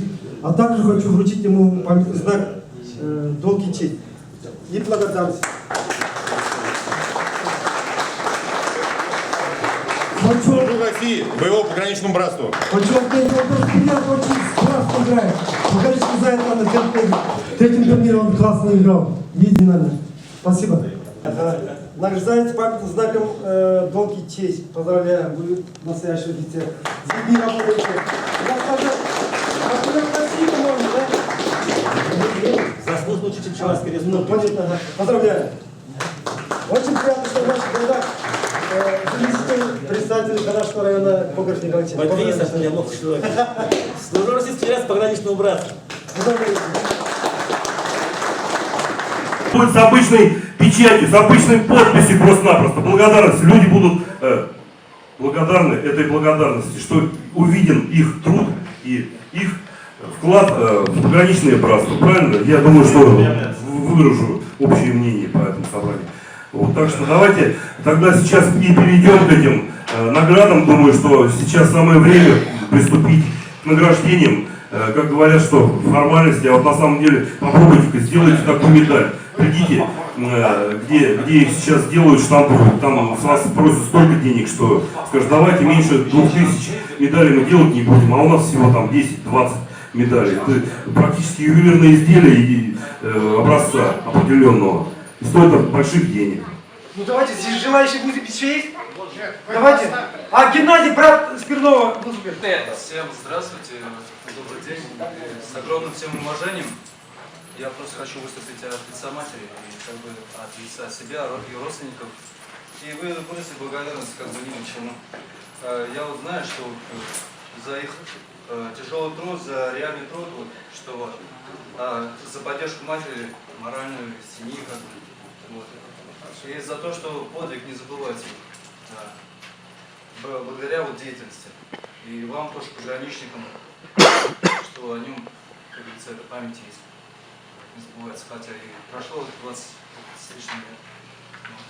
Большое вам спасибо. И большое спасибо Анатолию Борисовичу и афганцам, вот, Сергею Ананю. Большое спасибо всем. Игнатьев, да. Я просто чуть-чуть пару слов, ладно? Сейчас, потому что у нас Бетпалов тоже погибший, уже там улица надо Бетпалов, там плита имеется, в школе тоже, там в школе тоже имеется стен. Сейчас у нас просто улица надо, а мемориалов нет. Вот сейчас насчет того уже вопрос прекрасно был, вчера тоже, как получается, пора поговорить, уже это утвердить законно и установить мемориал. Работа ведется. Да. То, что мы с вами Я еще скажу, что... Там бумагу. Заходите. Давно пограничные братства, как услышал о них, как вы появились, сразу какое-то движение пошло. Турниры там имени героя вот, Николая Смирнова, брата моего, начали проводиться. Странно, что-то как-то это... Ну я хочу сейчас выразить благодарность Смирнову. Уважаемый Геннадий Валерьевич, Чувашское республиканское общественное пограничное братство выражает вам огромную благодарность за поддержку боевых и пограничных традиций, большой вклад в патриотическое воспитание подрастающего поколения. Председатель пограничного братства Анатолий Шорлик говорит вам благодарность. И матери передайте привет. И, кстати, долг и честь вот, на память вот, пограничных матери. Поздравляю. ты лучший, я за тебя, потому что всегда вижу только тебя, всегда вижу твой настрой, твое отношение к нам, отношение к людям, к молодежи. И, ну, просто чисто по-мужски. А лично меня больше вас знать, потому что мы встречались на мероприятиях, у многих ТВ-ки нас приглашают, поэтому меня больше всего внимания. Спасибо. Блин, больше таких людей должно быть. Я понимаю, там можно, как сказать, я уже по-простому говорю, потому что... Секундочку, я убегаю на полчаса, но Анатолий Борисович, наверное, сказал, после общего собрания сейчас мы переезжаем в ДОСААФ Московского района, напротив РОВД, там небольшой обед. Я поехал за пловом.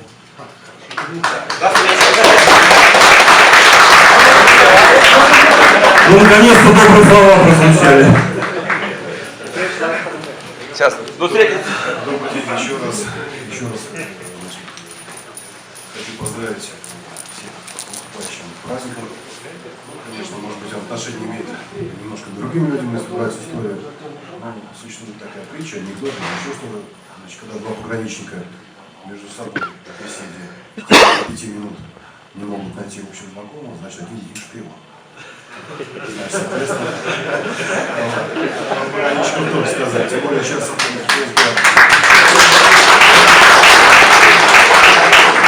сотрудники ФСБ, как действующие, так и ветераны к нам очень хорошо относятся. Это я себе испытал.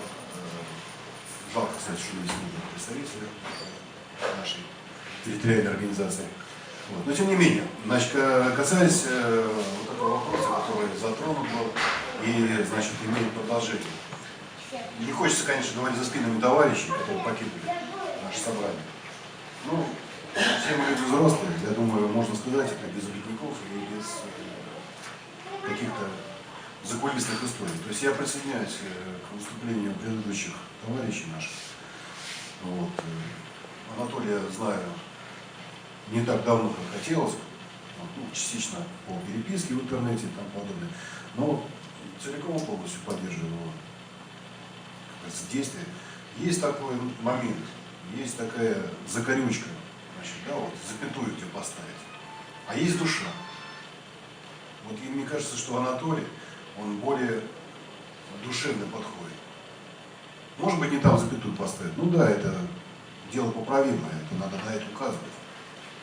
Но тем не менее человек подходит с душой. Звонит, выдает информацию, ты ее еще потом минут 10 перевариваешь. Что он сказал, чего он сказал, какие там вопросы поставил. Тем не менее, вопросы возникают. Я считаю так. Спасибо за внимание.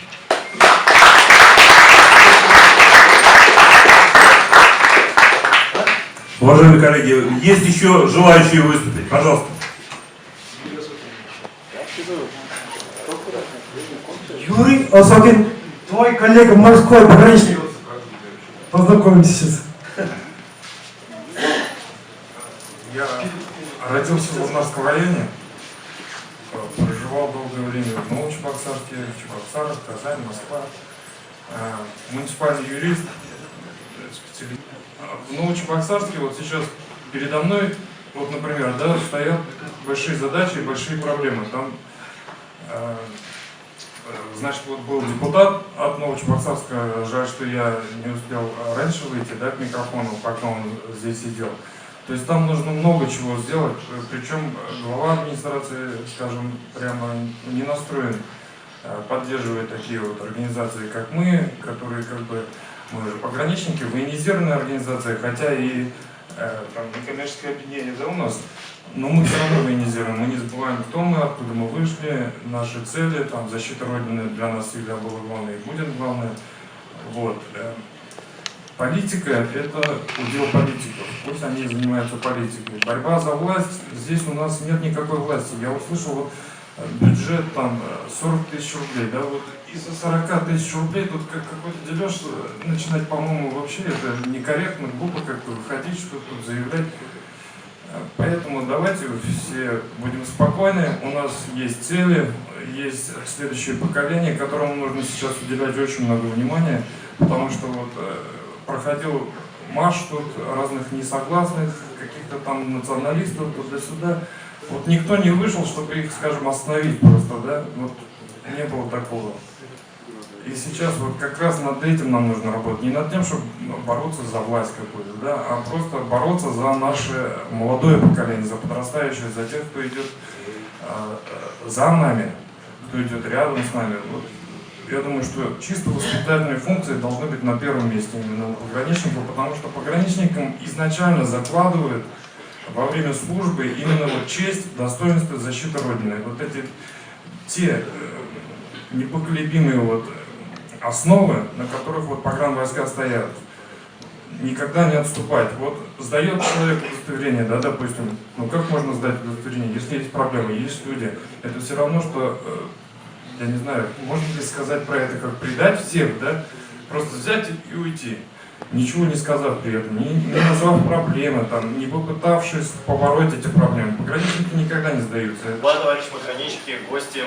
Я, солдат Никита Сергеевич, курсант ВПЛ России на базе ВДВ, выпускник лицея номер 44 города Чебоксары. В настоящее время я являюсь студентом первого курса Российской академии народного хозяйства и государственной службы, Чебоксарский филиал. Вот вы говорите о воспитании молодежи. Это да, ваши старания не проходят напрасно вот, в моем лице. Я в этом году пробовал поступить в пограничное училище города Москвы. Ну, к сожалению, не пропустили по здоровью. И пробовал свои силы в Рязанском воздушно-десантном командном училище имени Маргелова. Тоже там были определенные обстоятельства, по которым я не смог. Своих попыток я не буду оставлять поступить в военное училище, ибо не вижу свою жизнь без служения России в рядах вооруженных сил. Хочу выразить вам огромную благодарность. 4 года назад поступило предложение от Журавлева Андрея, я, к сожалению, отчества не знаю, вот. Он является отцом моего очень хорошего друга. Предложение выступить на параде 9 мая. Я уже давно стремлюсь связать свою жизнь с военным патриотическим направлением, и я очень был рад возможности влиться в ваш коллектив. Также были предложения вот со стороны Анатолия Борисовича также участвовать в парадах, вкладывать свою частичку в общее дело. Я очень вам благодарен. Служу в России. Слава пограничному братству. Я думаю, что Анатолий Борисович возьмет на заметку этого молодого парня и приблизит его к своей деятельности, будет привлекать больше к общественному.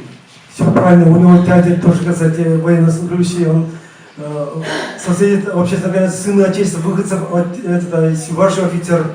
Правильно? Я его вижу, он мне помогает всячески по параду, и в Шумиле мы встречались в участке мероприятий. Спасибо тебе, Никита. Вот она, благодарность, самая настоящая, не печатанная на принтере, даже если на принтере, она выражена словами, душой. На деле видно. Да. И по регламенту еще есть. Да, предложение просто, я не знаю, как это будет реализовано, просто чтобы потом не было никаких недопониманий, там, значит, из числа там ревизоров, бывших, настоящих, будущих. Давайте, может быть, вот эту финансовую отчетность, дебет кредит, да, опубликуем на сайте пограничных ЧП. Всеобщее обозрение. Не пограничный ваш, а чирок пограничный братство. Пограничный братство, да. Ну, у нас страничка есть в этом, какого, в Одноклассниках, да, на другом сайте, пример, да. Почему бы и нет? Они там исключили меня, пусть будет прозрачно. Нет, показать, что действительно, сколько собрано, сколько потрачено, какой остаток, на какие цели и тому подобное. Чтобы потом просто не было вот таких вот, ну, я считаю, склок, там, не знаю, там, трений и тому подобное. Чтобы было все прозрачно, что сидите. Потому что вопросы возникают тогда, когда, в общем-то, кому-то что-то непонятно становится. Правильно? Можно я тоже скажу? Да. В случае чего могу провести ревизию я. Я являюсь действующим финансовым ревизором, председателем контрольно-счетной палаты Альбинского района. И это знакомый. Ну давай ревизором мы, может быть. А у вас нет такого прокурора? Пограничника. Конечно, я думаю, что найдутся специалисты в любой области среди пограничников и возьмут на себя это бремя просчитать там эти несчастные 40 тысяч налево-направо и какой-то еще бюджет там выделить несчастный кусочек маленький. Советник государственной гражданской службы 3-го класса. Я думаю, что здесь можно тоже на карандаш взять этого человека и пускай ведет эту всю финансовую отчетность и выкладывает ее, чтобы она была прозрачной на сайте, где необходимо. Если там, как говорят, что сайт закрыт, так сейчас, по-моему, не проблема. Можно не то, что новый. Есть же у нас новый сайт. Вот в календарях написано новый сайт. Администратор сайта где есть, да? Ну, тем более тогда. Зачем сейчас это, по-моему, не проблема. Администратор сайта есть. Он не то, что новый, он тот же самый. Еще хотел момент один сказать, забываю там постоянно, говорить, так вот немножко волнуюсь, потому что, как говорится, трения не всегда приятно, да, соответственно. Значит, предложение у меня такое, к работе, значит, организации и планированной работы на следующий год. Значит, правильно говорит, солдат жив, пока о нем жива память. Значит, у нас где-то там в интернет-пространстве начата книга памяти. Пускай она в электронном виде пока. Ну там, значит, очень скудная информация о наших товарищах, которые отдали свои жизни на границе, на защите рубежей Отечества. Просьба такая ко всем. Кто-то присутствует, кто-то не присутствует. Давайте, может быть, общими усилиями расширим эту информацию, расскажем о людях, о их, так сказать, последнем пути, что было, как это. Потому что бывает такое, что я вот говорю, что в этом году было 25 лет со дня смерти моего товарища. Я привозил его в Чебоксары хоронить. Это было в 90-м году. Погиб он на границе. Нигде информации о нем не было. Человек награжден орденом Красной Звезды посмертно. Я нашел эту информацию, потому что она у меня здесь. Я опубликовал ее на странице в Одноклассниках. То есть каждый может читать его, посмотреть, что, чего, как. Но книга памяти в дальнейшем, может быть даже печатная, она нужна следующим поколениям, нужна в воспитательной работе, которую мы проводим и будем проводить. Никто у нас этого не отнимет. Гораздо приятнее, как говорится, приятнее как, взять память человеческую и перенести ее на печатное слово. В плане мероприятия, чтобы было записано. Мельком увидел я как раз здесь вот один пункт. Здесь все пункты огласить, наверное, времени не хватит. И подробно, тем более, их расшифровывать каждый пункт. Здесь просто все вкратце, а работа уже реальная, она проводится в реальном времени, в реальные события. Включаются люди, которые живые, они не на бумаге, не какие-то ревизоры, которые придут проверять. Ни на кого не рассчитывают люди, а просто на свои силы. То есть, он другам поможет, пошел, стрельнул мне 5 тысяч. Даст он пограничному брату? Даст. А потом еще включать сюда, что ли, все копейки несчастные, которые там приехать, уехать. Вот. Поэтому здесь есть очень много мероприятий, о которых надо вещать на сайтах, на всех официальных, на наших, которые будут в дальнейшем проводиться. Но думаю, что сейчас надо закончить вот эту официальную часть. Здесь припасено наград, орденов, которые, я думаю, заслуженно все-таки. Говорят, что там какие-то ордена писанные, ряженые, крашеные. Сейчас, конечно, много таких. Кто кому захотел, тому и дал. Там орден, вот они ходят там все. Разукрашенные, разнаряженные. А эти ордена, вы знаете, что это благодарность, я считаю, от пограничного братства благодарность, то, что человек пришел и помог вкопать этот столб несчастный, который действительно надо вкапывать, а не ревизионную комиссию туда вызывать. Вот о чем речь идет.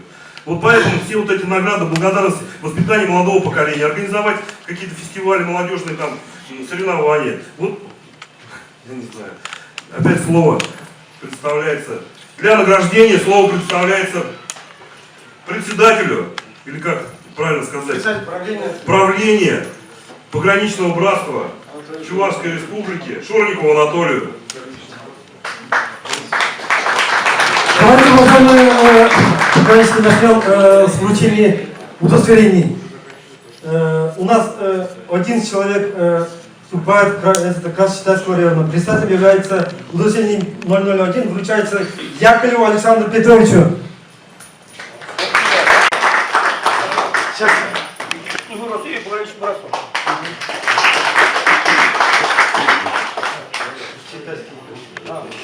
Вот, Красноярские не Сейчас. снимал. Этот, Митракову, Матюшкину, Мерескину, Секольщикову, Дмитриеву, Сергееву, Судакову, Мерзляйкину, Каленову, Кошелеву. Все? Все.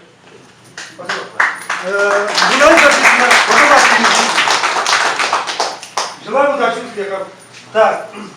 Также, кстати, у нас Красноармейского района с вручением знаков за этот память, этот долг и честь. Председатель правления Лаврентьев Андрей Валентинович, он сегодня не прибыл. Владимиру Леонидовичу Юрьевичу, Василию Олегу Ивановичу, Прокопию Владимиру Серафимовичу. Олег Иванович, 850 тоже работает, да? Председатель комсомольского, Красноармейского. Вот, давайте вот вторым вот этим, как сказать, это...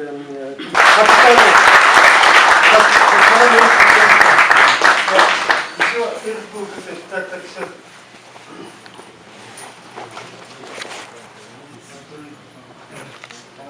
Еще благодарность должен быть. Я вручу здесь же. Еще Авдеев Дмитрий Сергеевич, 002. Я без микрофона скажу. Чувашская республика относительно недавно, буквально 3-й месяц, был переведен сюда для дальнейшего прохождения службы с другого направления.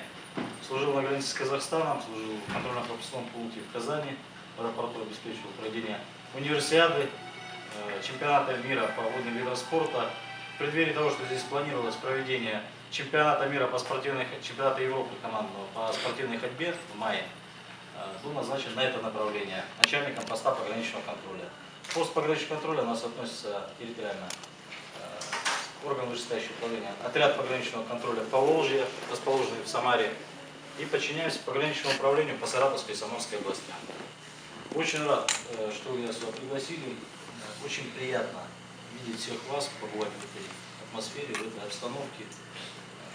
Присоединяюсь абсолютно точно, все докладчики до меня высказывались насчет патриотизма, патриотического воспитания молодежи, подрастающего поколения. В этой связи хотелось бы с вами плодотворно сотрудничать. И тут присутствует такой момент, что наша святая долг и обязанность – это воспитать достойное поколение, достойную себе замену. Мы уходим в запас, кто придет вместо нас. Поэтому это наша с вами кредо – оставить после себя, подготовить достойные кадры. Ну и попутно занимаемся отбором кадров как на военную службу по контракту, именно в пограничные органы, так и в пограничные институты.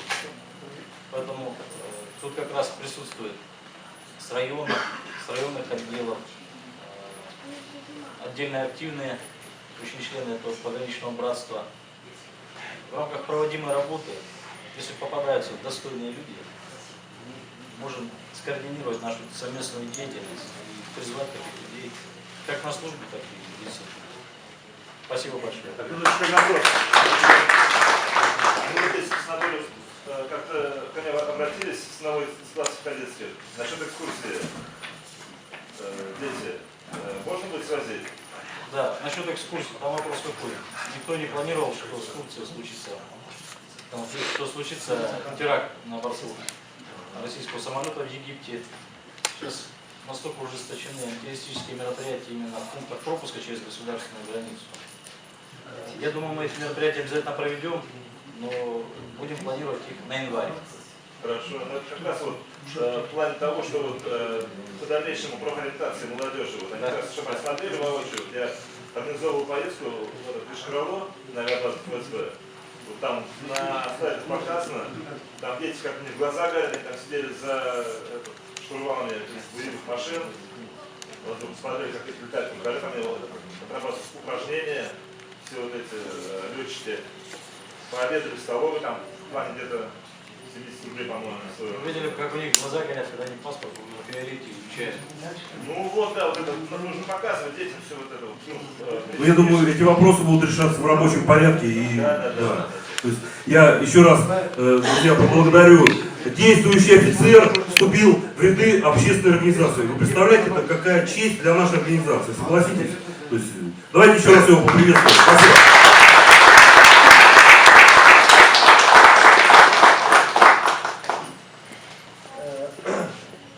Сибирский отделение председателю вручается удостоверение 001 Данилову Алексею Гавриловичу. Также Ткаченко Юрию Леонидовичу, Кокареву Андрею Павловичу.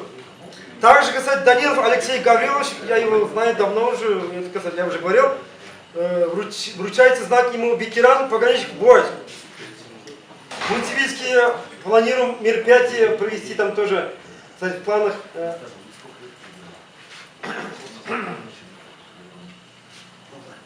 Поздравляем! Наши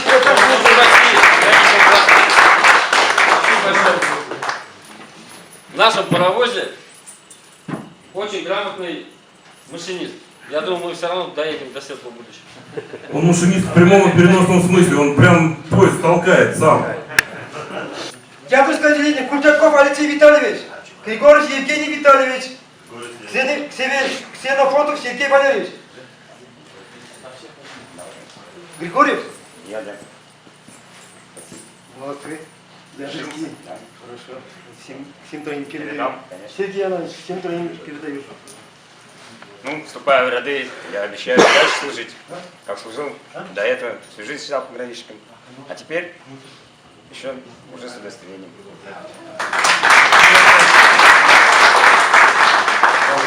Поздравляешь раз, блин, надо бежать. Всего доброго.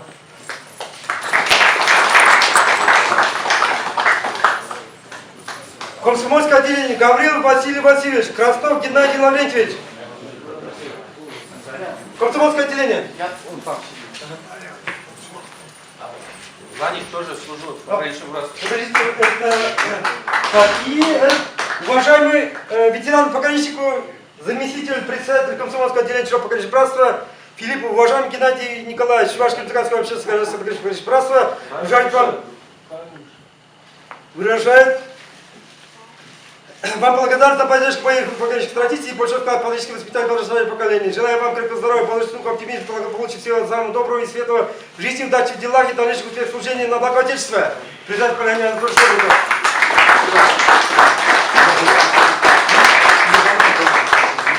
Так. Матушка отделение Еров Леонид Васильевич. Матушки, давай это... Ильеров Леонид Васильевич. Передадите. Непременно. Так. Чебоксар Ефремов Алексей Алексеевич. Вручается удостоверение.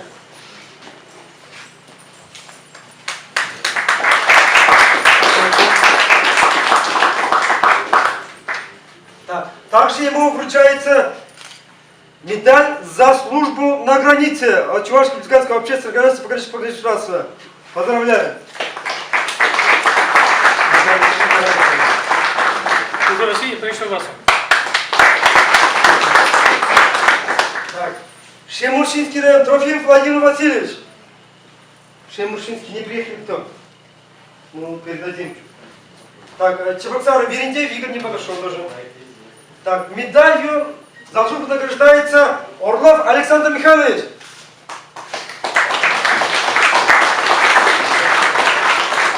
Морские пограничники, имейте в виду, самый активный морской пограничник Ядринского района отделения. Поздравляю. Он сейчас не отдел без козырка, конечно. Он без козырков лежит. Служу Российской Федерации. Поздравляю. Медалью за службу на границе награждается Григорьев Владимир Анатольевич. Григорьев Владимир Анатольевич. Его нет, он волейбол. Давай. Я тоже должен был играть. Но...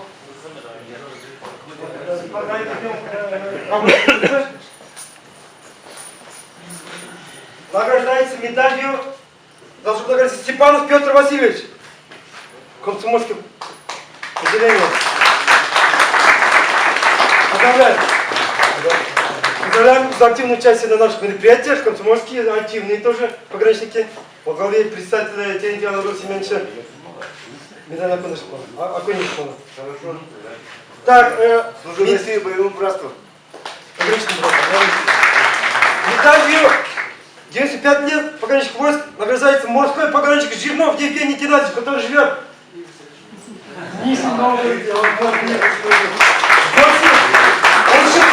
еще поет. Друзья, я даже не знал. Спасибо огромное за вручение медали. Два слова. Это вот моя бескозырка, я отмечаю очень давно. В Нижнем Новгороде мы начали отмечать. Я демобилизовался в 1983 году, старшина первой статьи, радист, второй каллиграфист, командир отделения. Начали отмечать с 1985 года, ежегодно, 28 мая. Затем я переместился в Ядрин, и там, знаете, как-то близко все свое, все свои, родные. И вот уже, наверное, на протяжении там 10 лет отмечаю в нашем городе, в Ядрине, в родном. Я там родился, вырос. Вот. Проживаю в Нижнем Новгороде, но все-таки надеюсь на пенсию приехать в родную Чувашию, в родную, к себе домой, на родину. Еще раз всех поздравляю с наступающим праздником. Как он? День чекиста. Работников ФСБ. День чекиста. Ну, он имеет отношение и к нам, конечно, то есть, но тем не менее, такие байкерские закрытия сезонов, частенько свадьбы и так далее, и так далее. Вот более такие усилительные, скажем так. А здесь официальное мероприятие, поэтому сценарий был совершенно не написан, ничего. И вот... Евгений Иванович, перебиваю вас. Это у нас такой талант ядринский. Вы сейчас услышите его. Когда мы выступали, плачут женщины, очень хорошо поет. Ну, увидим. У него еще, не досказал, у него еще друг приехал в прошлый раз, в казачество. Тоже общественное объединение у них. Я надеюсь, еще увидим. И еще, кто проезжал по мосту через Ядрин, видели дебаркадер с параличным флагом? Да. Вот, один из наших парней летом будущего года будет организовывать туристические маршруты. Так что связь с нами поддерживайте. Поздравляем! Вы еще споете сегодня. Обязательно. А может прямо сейчас спеть?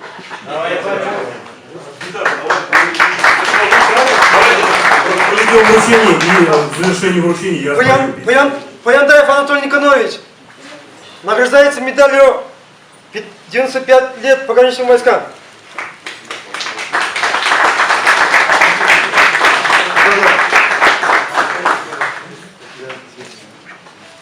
Служу Российской Федерации. Так, Шагаров Анатолий Васильевич, он не прибыл. За помощью содействия ветеранского движения. Так. А у нас за установку пограничных знаков вручается знак «Золотые Терентьев Анатолий Семенович», председатель Комсомольского районного отделения. Поздравляю!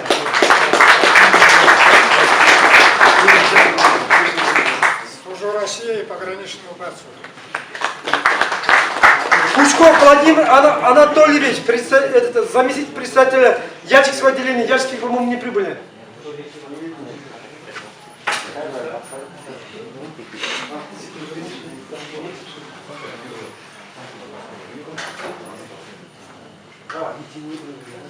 Так, памятным знаком долг и честь награждается Евграф Владимир Петрович, который занимается с детьми тоже, на урок мужества приглашает, я его поддерживаю всегда. Ветеран боевых действий в Афганистане, пограничник. Поздравляю. Федерация пограничного братства. Андрей Сергей Юрьевич тоже много работы выполняет в нашей организации, вы его знаете. Награждается памятным знаком долг и честь.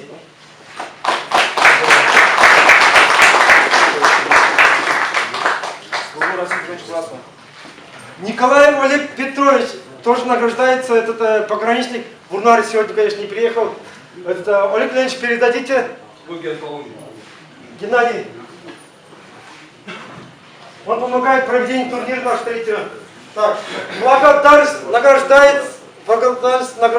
выражается автору.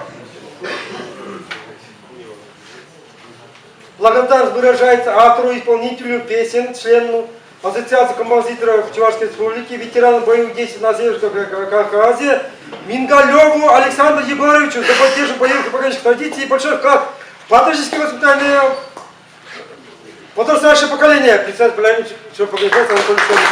Поздравляю! Служу отечественному спецназу. Благодарность ветерану-пограничнику Шакарову, он не прибыл. Так, ветеран пограничник, председатель Красного Китайского отделения пограничного братства Александру Петровичу. Я вам тоже так же, все так же написано. Благодарность вам. Он организовал отделение нашего пограничного братства. Благодарность.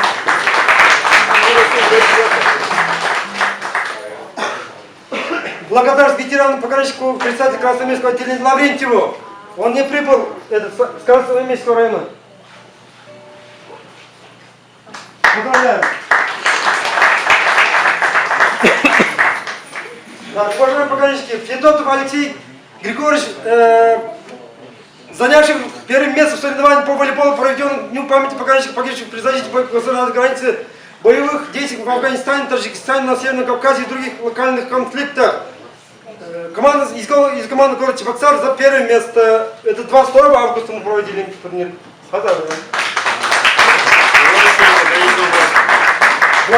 Владислав Витальевич, занявший третье место в соревновании по рыбной ловле, проведенной Дню памяти пограничников, погибших при защите государственной границы боевых действий в Афганистане, Таджикистане, на Северном Кавказе и других локальных. Также ему вручается, он всегда активный участник наших мероприятий, в тени всегда остается, награждается долгий честь, знаком долгий честь. Награждается дипломом Макаров Андрей Анатольевич за второе место в турнире по волейболу Кубок героев России Ялине проводили. Флоренцев Лев Петрович за второе место в турнире по волейболу Кубок героев России вручим ему. Так. А напоследок хочу сказать, уважаемые пограничники, давайте писать, для лучшей работы я предлагаю выбрать комиссара нашей общественной организации, как говорится, Антипин Сергею Анатольевичу, потом Колеву Николаю Алексеевичу и Абанского Олега Петровича, от, как говорится, от штаба, республиканский штаб. Давайте вот так запишем в протоколе, будем вместе организовывать. Действительно, мне, это, кстати, это хорошие помощники, действительно хорошо работают. Вы согласны? Да, слушаю. Еще Чернова Сергея. У меня свое есть, Нет, я не есть, просто я говорю, дополнение. Как говорится, ты западный форпост и у тебя много... А ведь есть вот Антипин Сергей Анатольевич, заместитель, есть. Вы согласны с вами, уважаемые пограничники? Давайте проголосуем. Вместе согласовать медали, награждения, я хочу это отметить. Все согласование с председателями районных отделений. Подтвердите. Правильно? Я один ничего не делаю. Правильно? Все. Спасибо за внимание. Сейчас завершается официальная часть нашего мероприятия, и вас всех приглашаем на торжественный обед московский РВТ напротив ТСА. Если кто хочет еще что-то сказать, конечно, спасибо Хрусталевой Галине за помощь. У меня где-то благодарность тоже есть, сейчас я это найду. Мы ее на обед пригласим. А на обед тоже пригласим, приезжаем, нам всем мест хватит. Я прям так спою.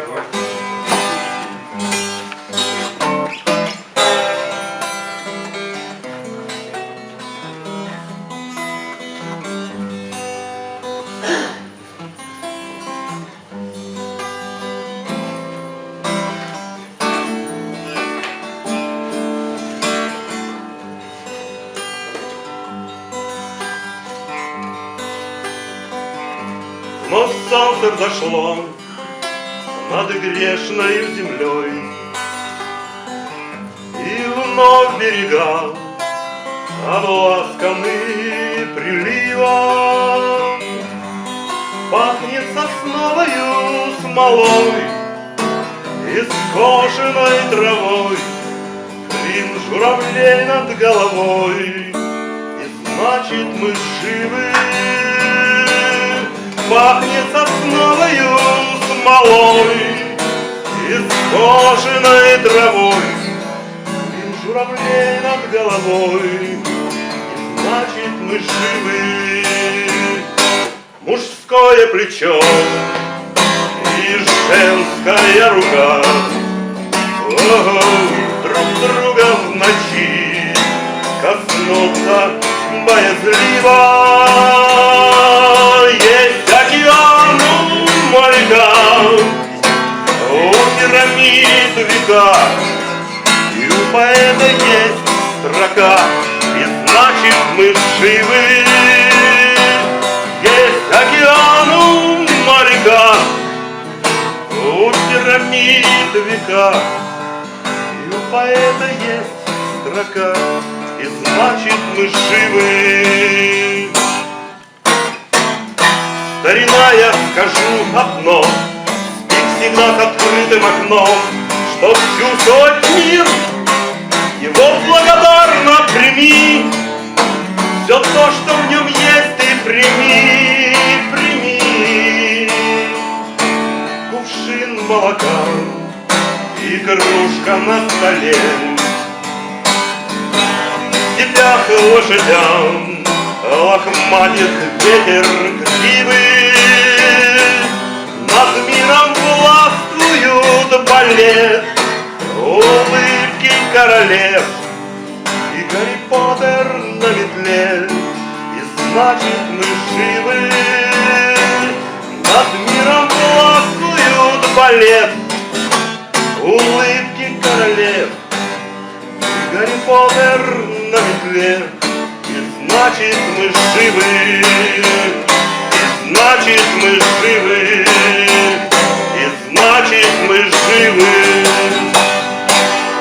Спасибо.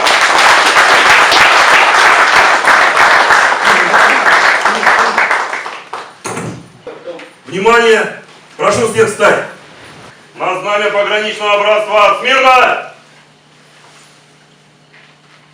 Знамя вынести!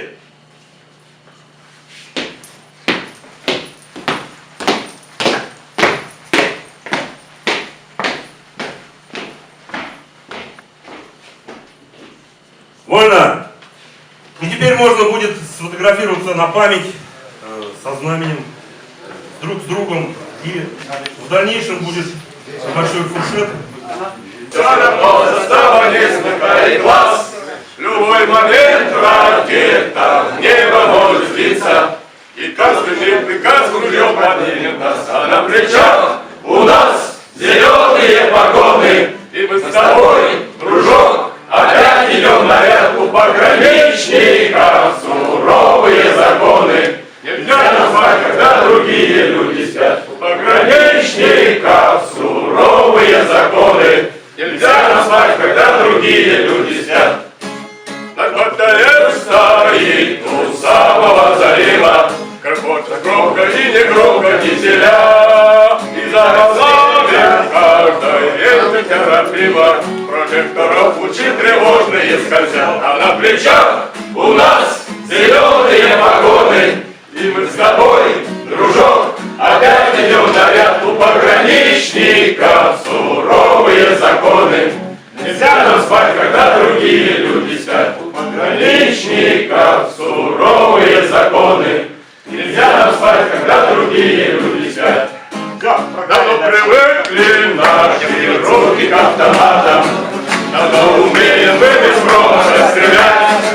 Поразгуляют дома милые ребята, и бесплодерные нам шут отец и мать. А на плечах у нас зеленые погоны, и мы с тобой, дружок, опять идем на ряд. У пограничные суровые законы.